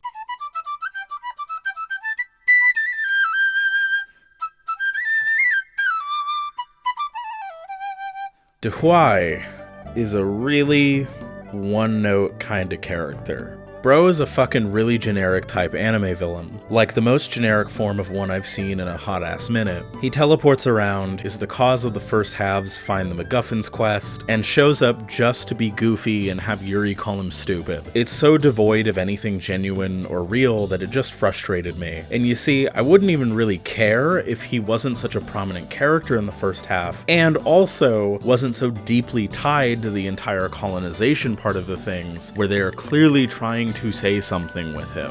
They try here and there to make a whole thing about how he's doing his evil-ass plan to stop the Japanese Imperial Army from colonizing Asia. I feel like DEHUAI's story could have genuinely been a lot more interesting if his time on screen actually consisted of more than just him going, "I'm going to kidnap the girl and hook her up to my anime James Bond torture device and have the player do a stupid, goofy-ass questionnaire where you need to rebel against or even give lewd, jokey responses." Like, what the fuck is this shit, guys? Like, I'm sorry, this just doesn't work at all for me because none of it is given enough time or tonally handled well. I couldn't tell you anything about DEHUAI besides the fact that he's a goofy anime villain who pops around to laugh at you for trying to stop him. I couldn't tell you about his past outside of having tried this before and having gotten sliced in half. I couldn't tell you his personality outside of being a goofy anime villain. Like I said, I can fuck with dumb, goofy anime bullshit. I've seen Steel Angel Kurumin, okay? Nothing can faze me as far as generic anime bullshit and wacky anime villains goes. But this is just so uninteresting and disappointing because it could have been something more than it is. DEHUAI and the whole colonialism plot of the game is a casualty of the issues of this game being a complete tonal disaster. While the game definitely has solid and even some good serious moments for sure, it feels the need to make this entire game a goofy anime adventure and felt the need to make both of these villains, but especially DEHUAI, goofy comic relief pretty much every time he appears to you. They could have made this far more interesting and sympathetic first antagonist, whose ideals led to him trying to summon a demon to blow up imperialist Japan, thinking that he's been pushed to that as his final actual option to stop the Japanese once and for all. But we never really get to meaningfully engage with DEHUAI's ideals or anything about him majorly as a character, outside of him just not wanting China to be colonized by the Japanese. Like, I hate Kawashima's shallow view of Yuri and friends just being like, these innocent JRPG protagonists getting caught in the crossfire of politics. Because yeah, while that's true, the main party feels so separated from what's actually going on overall, but also more involved than anyone due to the major connection with DEHUAI that it doesn't land well as a read on them. Yes, you do see how DEHUAI's magic and how Japanese imperialism is scaring people in general, which is good at least, but a character like Kawashima's Kawashima, especially for the arc that she ends up going half through, needs way more of her maybe seeing the effects of the Japanese army and maybe double taking on what the fuck she's actually doing there. Having her meaningfully grow from her shitty ideals and learning to change and maybe help fight against it. It would be more impactful if her sentiments about innocent people were in regards to people that she talked to actually from Shanghai. Maybe showing her interacting with more of the locals and coming to understand that this isn't helping anybody there at all. Maybe seeing the treatment and what this is doing to the culture of Shanghai, how your country is being the aggressor, and maybe cause her to change over time instead of the nothing that happens for her in this game outside of having a gun held to her head by her superiors and the nothing that they really do with that. Shit, it would have made the weird reveal of the internal investigation situation with her actually make sense instead of just coming the fuck out of nowhere when she's following her orders and trying to get these powerful JRPG protagonists to use them for Japan's purposes. Or even having the whole revelation being the push over the edge for her to change or at least just question her ideals. Like, I seriously would try to care more about DEHUAI's side of the whole situation too, but the game doesn't want to take him seriously, really? You get one flashback right before his first attempt at the valorization is stopped, but you never see him before this. You never see how he got radicalized. You never see how he became the way he is. Zhuzhen apparently knows him pretty well, and for whatever weird reason, you never get to see that, even though it could have gone a long way to better rounding out DEHUAI as a character. It's so lacking any kind of depth or care that it ends up making him feel completely hollow when someone like this would have convictions, beliefs, experiences, opinions, shit to hold him to thinking that blowing up Japan with a demon is a good idea, apparently. He's so cartoonishly evil that he's completely uninteresting to talk about, really. The story doesn't want to take him seriously, so why the fuck should I? Zhuzhen's take being that there is another way while actively working with the Japanese to stop him is, it just feels like a Japanese studio writing a Chinese character whose home is being colonized by Japan, and then having him be saved by the Japanese, and actively helping them to stop DEHUAI, causing the further colonization of the Asian continent by Japan. There's something there. There's something to Zhuzhen, and maybe they could have fleshed out his feelings on all of it more, instead of only playing a teensy bit of lip service to it. We could have seen more of their bonds as adepts. We could have seen maybe more of them interacting in any sense, outside of after one time he got the shit beat out of him by DEHUAI. But no, this game leaves everything at such a surface level. And listen, I'm not expecting this shit to be like fucking War and Peace, alright? But god damn it, if you're going to go into heavy subject matter that has and still continues to affect people around the world, the least you could fucking do is just treat this issue with care, thoughtfulness, and just some goddamn respect. Like, if you're going for a nuanced take, then effectively show both sides. This is what ends up kind of annoying me about Ben Huga's whole deal too, because again, he is part of the colonizing force. Like, his take for a nuanced take of the whole thing is interesting, but all we get is that he was just a good guy. It kind of makes it hard for me to believe that everybody would be saying that Ben was just a good, great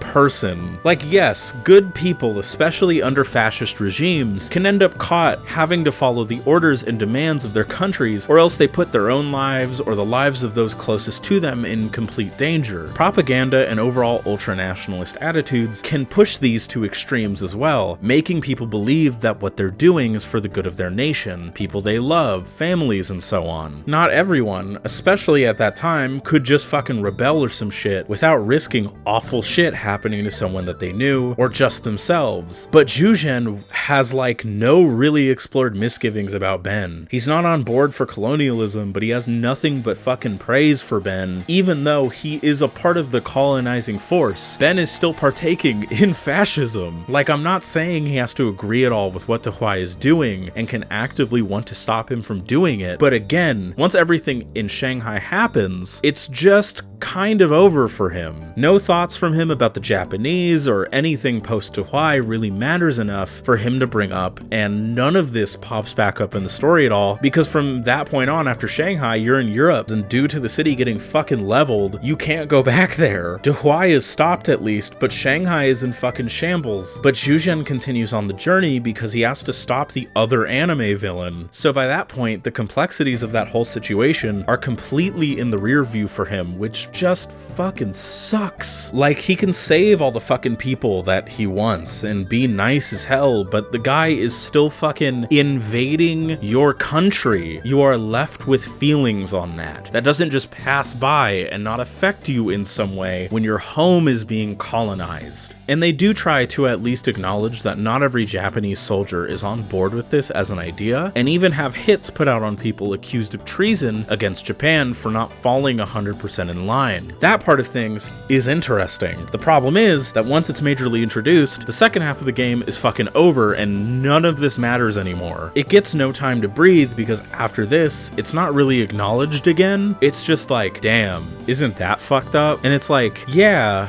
but like, how does this affect the characters? And before you say it, we'll get to what happens to Kawashima in a bit, I promise. What does this mean for the Japanese characters like Sato and Kawashima, who have now been actively betrayed by their country and whose country is still on the imperialist path? Does this change their worldviews? Does this fundamentally alter them as people? Again, this is a really good setup. And to be fair, I don't know what they do in Covenant yet, or if this is even expanded upon at all in that game. I do think you can and should tell stories about the people caught in the middle of conflicts like these, and I do really like how NPCs in Shanghai are super afraid of the invading Japanese forces. I think it does well to show the effects of both DEHUAI's magic via everything you fight up to that point, like with the cannibal village in the beginning and Lily's whole situation, along with showing the Japanese's heavy presence all throughout the first half of the game. The problem is that this is essentially a real, actually evil force committing fascist violence to an entire continent versus a man who turns himself into a dog to try to kidnap a white girl for his master plan where he summons a big fuck-off demon to kill them. It's so surface level, simplistically told and rushed that it just doesn't hit like it fucking should. It doesn't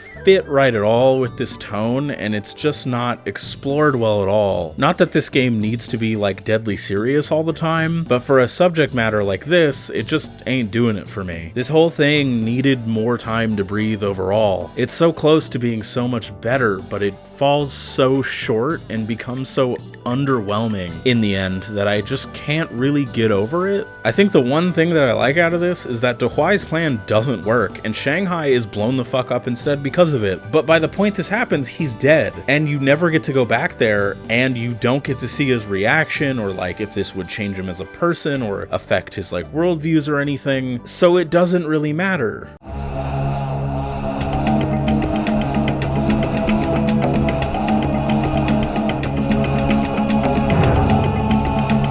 Kawashima is the Japanese lieutenant colonel who follows Yuri and the gang around for the entire first half of the game after getting to the fishing village. Her whole deal is, like explained before, basically a false antagonist on the Japanese side of things who ends up turning out to have been used and betrayed by her own family, who ordered her down to China to help out with the colonization efforts. Other soldiers, presumably under her powerful father's orders, are investigating her and trying to find any reason to eliminate her. When she finds this out, she's torn up, and that's basically fucking it. The second half of the game starts, and because Shanghai is fucked, you're not there anymore and you can't go back. So like, the whole time I was constantly wondering if she would come back, or if we would go get her, or if something at all would like happen with her, cause that seems like the kind of thing that would actually be interesting to follow up on in some kind of way in this game. Especially out of everything in that entire story. Like, even if it didn't end up getting some kind of proper resolution to it overall, I was still wanting to see where she at least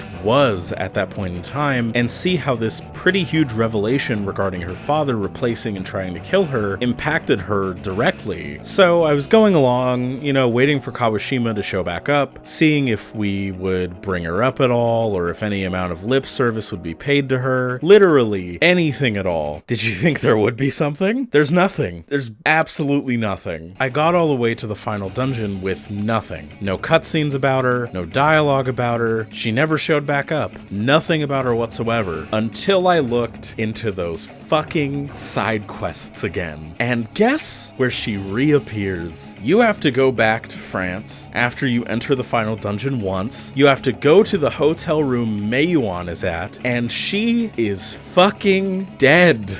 You find out that she just kept following orders even though she had been betrayed by her nation and her family and was almost assassinated until you stepped in and beat the fuck out of this guy, who never shows up again by the way, even though it seems like they're clearly setting him up to be fought or matter at all in some capacity to her story. She was completely fucked over and instantly, after getting confessed to by her subordinate, is instantly assassinated within the span of like a minute.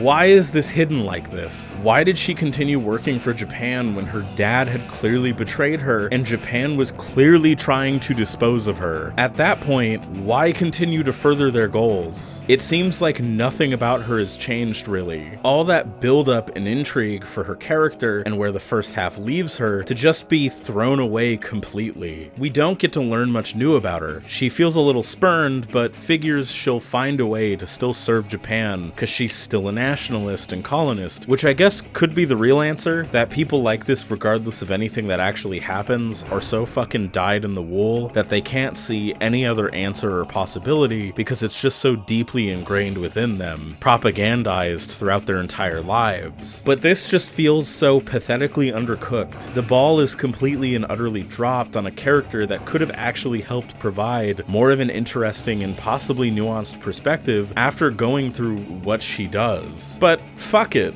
Who cares? Go stop the anime villain, fuck you. This just annoyed the fuck out of me to such a degree. Like, there's nothing telling you where this is, or that this side quest is here. You have to just kinda know to get here, or stumble upon it unless you're using a guide, when I would argue this is too important of a development to just be strangely shoved aside like this, especially given how much focus and attention these characters are given within the first half of the story. It really fucking sucks.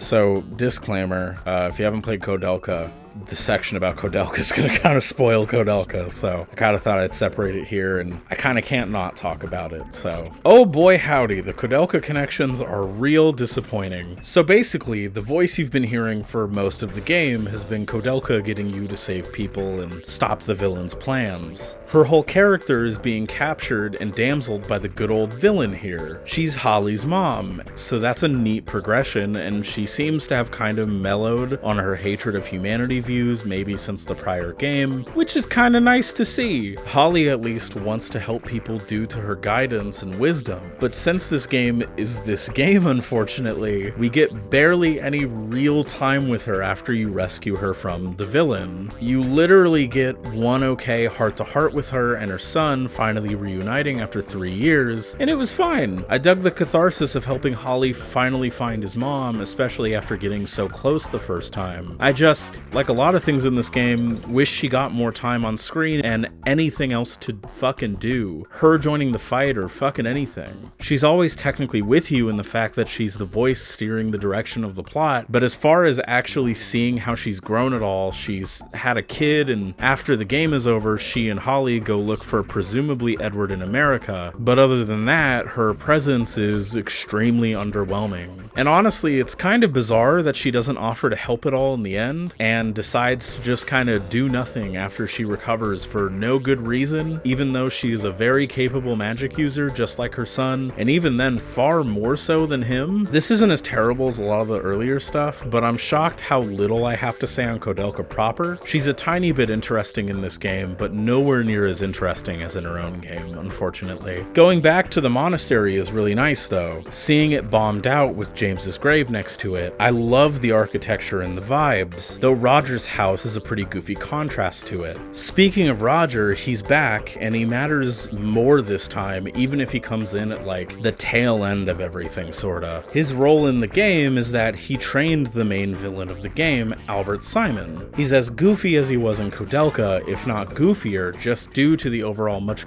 goofier nature of this game. This time, breaking the fourth wall to give you shit for trying to name him when he's not a party member, which is a pretty funny gag. I'll give the game that one. His house is actually pretty neat to see from the inside. I really adore the mechanical, spiral nature of the design. All of the spikes, his special vending machine, his books, his shelves, his teleporter in the middle of the room. It's cool, and it fits his character quite perfectly. Just like everyone else, I kinda wish we got more time with him to understand him a bit better, but this to me goes on the same level as like Margaret and Keith, where it sucks, but it's not the biggest deal in the world, honestly.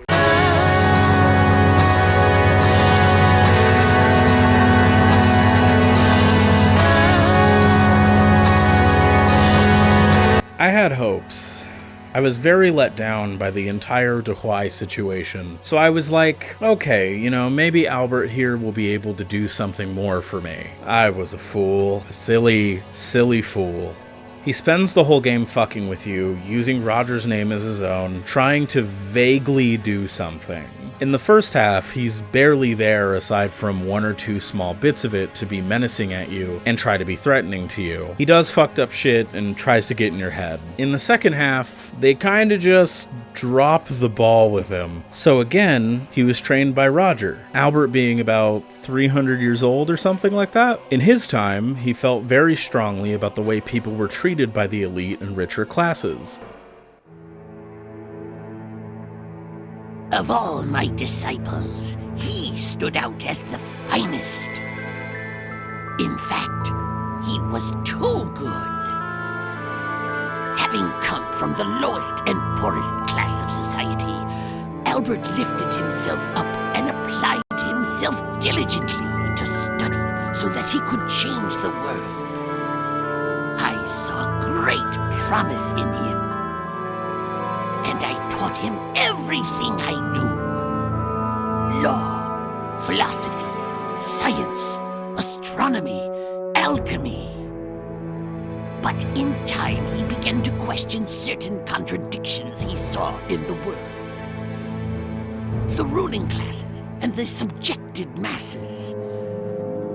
He came to reject a world in which a person's place was determined by his birth, and he lost patience with me when I attempted to moderate his views. He spent a lot of time trying to find ways to better society. He wanted to figure out how he could stick it to the rich and help out everyone under the ruling elite. Which, like, honestly, based Albert though. But due to the elite not liking that, obviously, which at least does feel pretty realistic for cabals of rich shitheads, they imprison him for a vague amount of time. In the end, he brought me up on charges before the court of the Vatican. But it was he who the church condemned. Of course. In an age of absolutism, anyone who called for the granting of rights to individual citizens could do nothing but anger the powers that be, whether in the church or the state. Any such person was destined to be condemned as a heretic and locked away forever, or tortured to death. The truth is, I knew that he was right. But I also knew that a world in which everyone could live as equals was nothing but a pipe dream. Perhaps it could be achieved in time, as knowledge spread more widely among the people. But for that age, it was an idea much too far ahead of its time.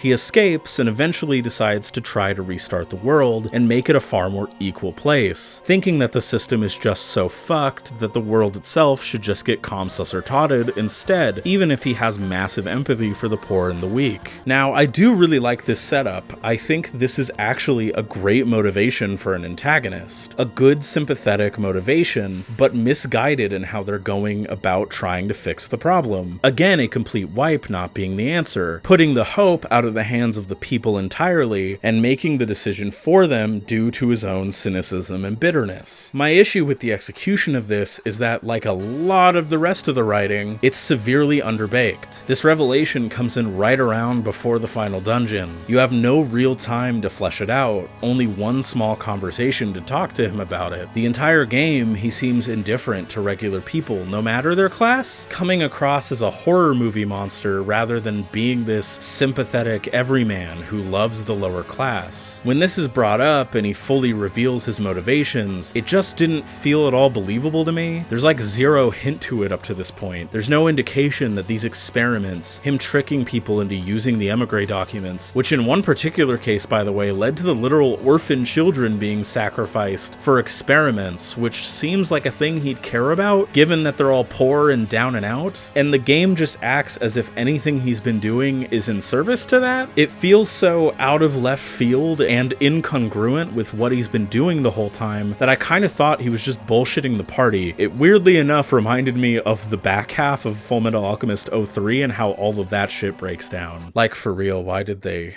make Al a Philosopher's Stone? That's just stupid. He talks about it, but nothing is shown.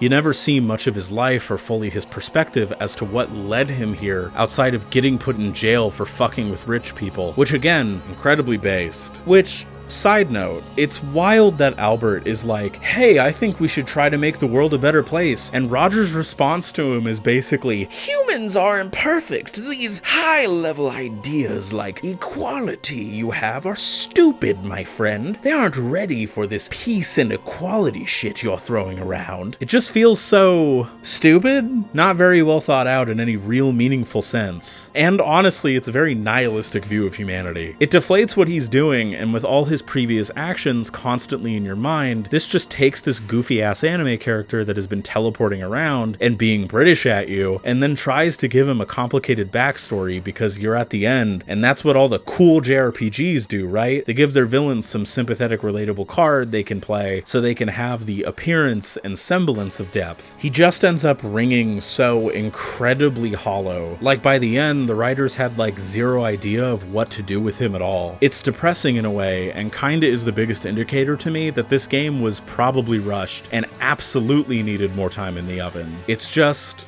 so lame.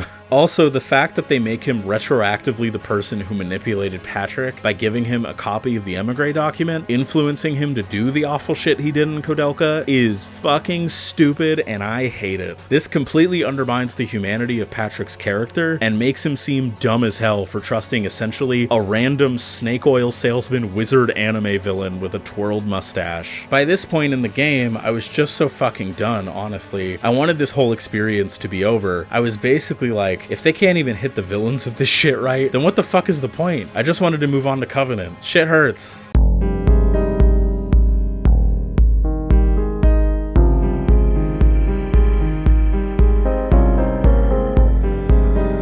Now, the endings are actually pretty solid. I have my issues with both of them, but I like them in concept and for the potential setup of the next game. So, unlike last time, getting the good ending is pretty okay actually. You gotta meet requirements via taking care of the death curse on Alice. If you do, and kill Atman by getting Yuri in your party in the Dream Nightmare Graveyard, Alice is free from the curse she took on for Yuri, and you can just barrel through the final dungeon. If you're going for the bad ending though, just don't do what it requires to get Yuri for the Atman fight. If you don't, then Alice will die in the nightmare and then will be set for death from then on. While you're scaling the final dungeon, she'll fall over after every major boss, getting weaker and weaker seemingly, feeling herself slowly succumbing to the curse. I really like the setup to it in the bad ending a lot. Her falling over again and again, even pulling Margaret aside because she doesn't want to bother Yuri with this or scare him. Yuri even pulls her aside eventually, pretty clearly aware of what's happening, but trying to still defy it in the way a JRPG protag always defies the seeming fate of their situation.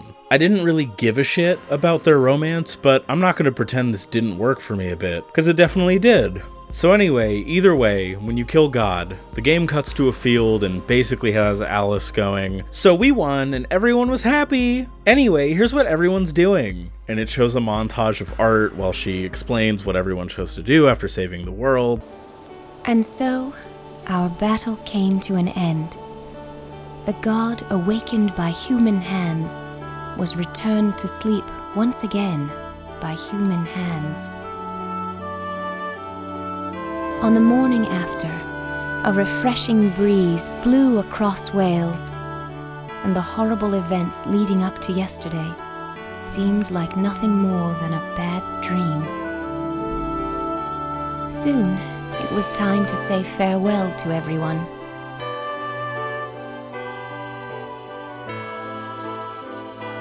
Keith, our handsome vampire, grew weary of the hustle and bustle of the outside world, and so he returned once again to his peaceful castle in Transylvania. I wonder how many centuries he'll sleep this time. Good night, and sweet dreams, dear friend.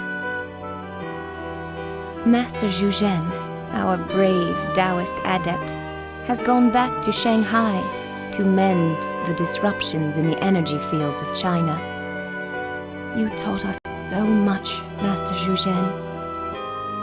Thank you from the bottom of our hearts, and please, try not to overexert yourself. Our beloved spy for hire said she planned to go home to Paris, but she joked about how her next assignment was probably already waiting for her. So, there's no telling where she might be right now. Hallie, that cute little street boy we met in London, set sail from Southampton with his mother, Kodelka, to find his long-lost father in America. Finally, they'll be able to live together as a family. I pray you'll all find happiness.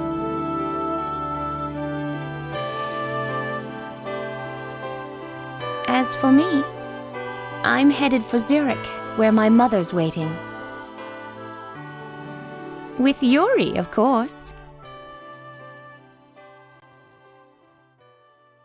Keith went home and hung out with his cozy bisexual vampire harem that I'm a part of. Zhuzhen went home to fix China up after all of DEHUAI's bullshit. Margaret went back to France to continue being a bad bitch. Kodelka and Holly leave to America, never be seen ever again, trying to find Edward's deadbeat ass. I kinda wonder if they're referenced at all in From the New World, but I'll see when I get there. Probably not. Yuri and Alice then sleep on the train, heading to meet Alice's mom as the credits roll.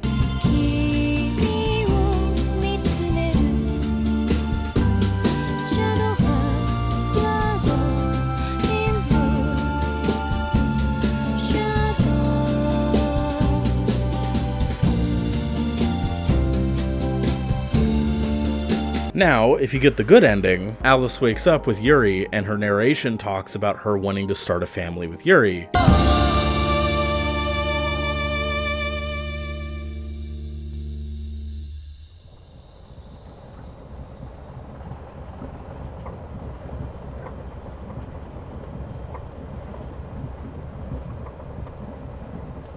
As the warlock said in the end, even if an age of winter comes bringing the harshest hardships, I intend to live on with my new family.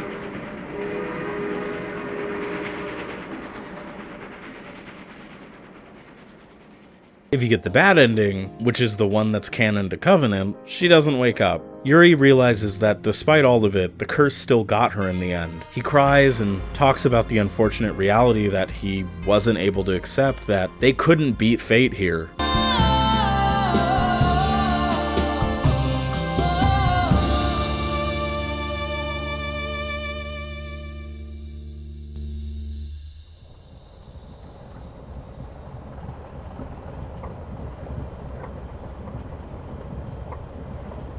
As the warlock said in the end, even if another age of storms buffets this world, I intend to go on living and fighting for you who freed me from the darkness, for the one I love.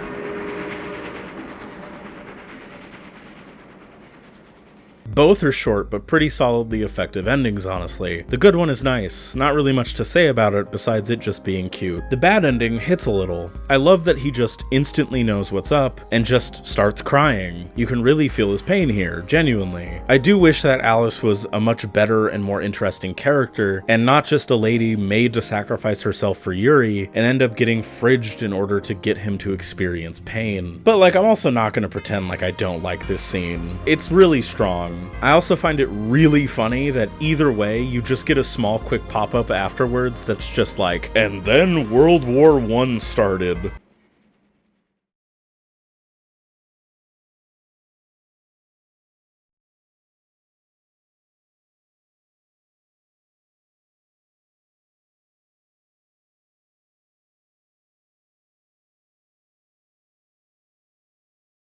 I don't know why, but that just like really fucking killed me.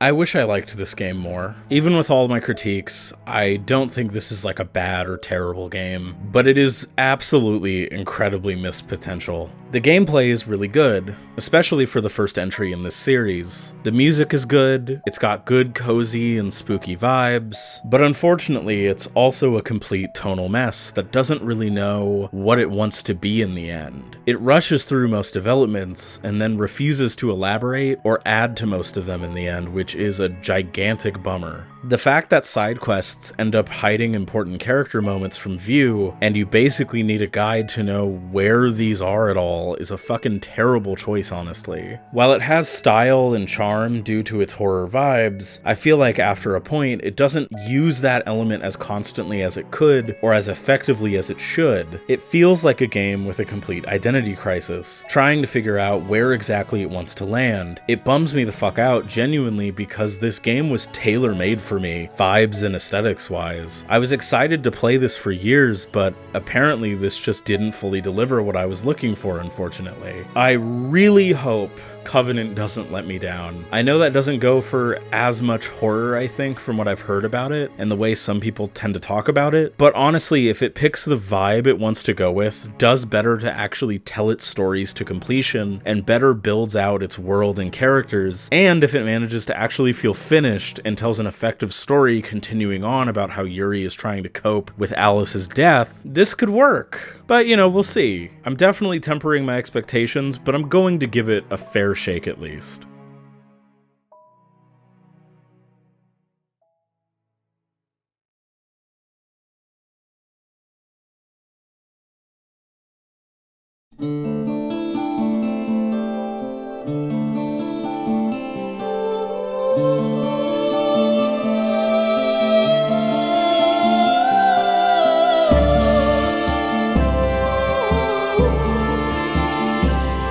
Hey, what's up everybody? So wild shit. Thank you to everybody's kind words on the Kudelka video. It really means a lot. I'm gonna be real, I didn't expect that video. I know I'm gonna sound like a broken record, but like, I didn't expect that video to do well at all. I thought maybe I was shooting like a little too niche, but it just shows that maybe I should shoot niche more often for like things that I'm actually interested in talking about. So that made me feel pretty good about like that decision. So seriously, thank you all for the kind words. I hope you guys enjoyed this video. I'm excited to already get started on Covenant. From what I've played of it so far, which admittedly isn't like a shitload, I'm liking it so far. I'm liking it definitely better than this game, but you know, we'll see what happens. We'll see how things turn out. We also have our first patron, which is wild as fuck. Thank you so much. They will be listed on screen, but thank you so much, friend. It is super, super appreciated. If you would like to also donate to my Patreon or donate to me on Ko-fi, I also have one of those. Anything helps. Please share these videos with anybody you think would be interested in them. A like and a subscription is also super appreciated. I'm excited for the future of this channel. Like, I really am. Like, the Kodelka video was like a huge confidence booster for me.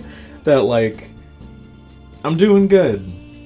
I'm doing good with this, and like what I write and what I'm like doing here like is resonating with people, and like they're really vibing with like what I'm doing.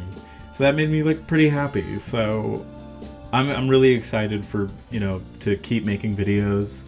On the FF7 compilation stuff, I'm gonna slow down a bit on that because at this point I'm waiting for the Crisis Core remake to come out. Basically, I tried playing Crisis Core, and I really don't like it, to a point where it is kind of unbearable to play to me. Like, I really don't like the gameplay, I don't like the story. The remake seems to be fixing a lot of the gameplay issues, and so if the gameplay is better and actually fun, I could stand playing Crisis Core and getting through a lot of, like, the terrible story stuff. So stay tuned. But for now, I'm just gonna kind of go full steam ahead on Shadow Hearts stuff, and then as time goes on, because I've been trying to kind of plan out, like, I want to do a mixture of, like, once I finish the Shadow Hearts videos, in order to get content out probably more frequently, I want to make things on shorter games as well, and stuff that isn't just, you know, exclusively JRPGs. I do love JRPGs, and I do want to make a lot of content on JRPGs, but I want to diversify my channel and make sure I keep up like a good amount of variety in what I talk about. I tend to not really like taking a ton of suggestions, but like if people do genuinely have suggestions, like you can comment it, I'll read it, and you know, I'll let you know what I think. I do know that once the Shadow Hearts games are covered, I will absolutely be talking about the Xena series. That is like one of my next goals as far as series go. Also, shoutouts to fucking Pennyblood. That came out of fucking nowhere while I was editing this. I know I didn't bring it up at all within this video. I'll probably put it in the beginning of this of the Covenant one. But seriously, if you didn't know about the Pennyblood thing, the creator of Shadow Hearts, the original director of Shadow Hearts, is running a Kickstarter with the original creator of Wild Arms, and they are basically trying to make 2 new games for both series that are, you know, obviously under different names for copyright and legal reasons. But the Kickstarter seems to be doing really, really fucking well. Like the game's happening. And I'm really hopeful in it. I hope it's good. Y'all should go check that out. If you haven't, the link to it will be in the description. I'm super fucking pumped for Pennyblood. I really think that it can be kind of like a better Shadow Hearts 1. I think it has a lot of potential to be just better, learn a lot of things from, like, you know, this and from what I played of Covenant, because Covenant has a lot of differences in gameplay and just what they went for. So I'm pumped. I'm like super fucking excited. Anyway, if you have been here, thank you for being subscribed. I highly appreciate all of you for watching my content and everything. And if you're new to the channel and you're subscribing, I want to welcome you to the Coven.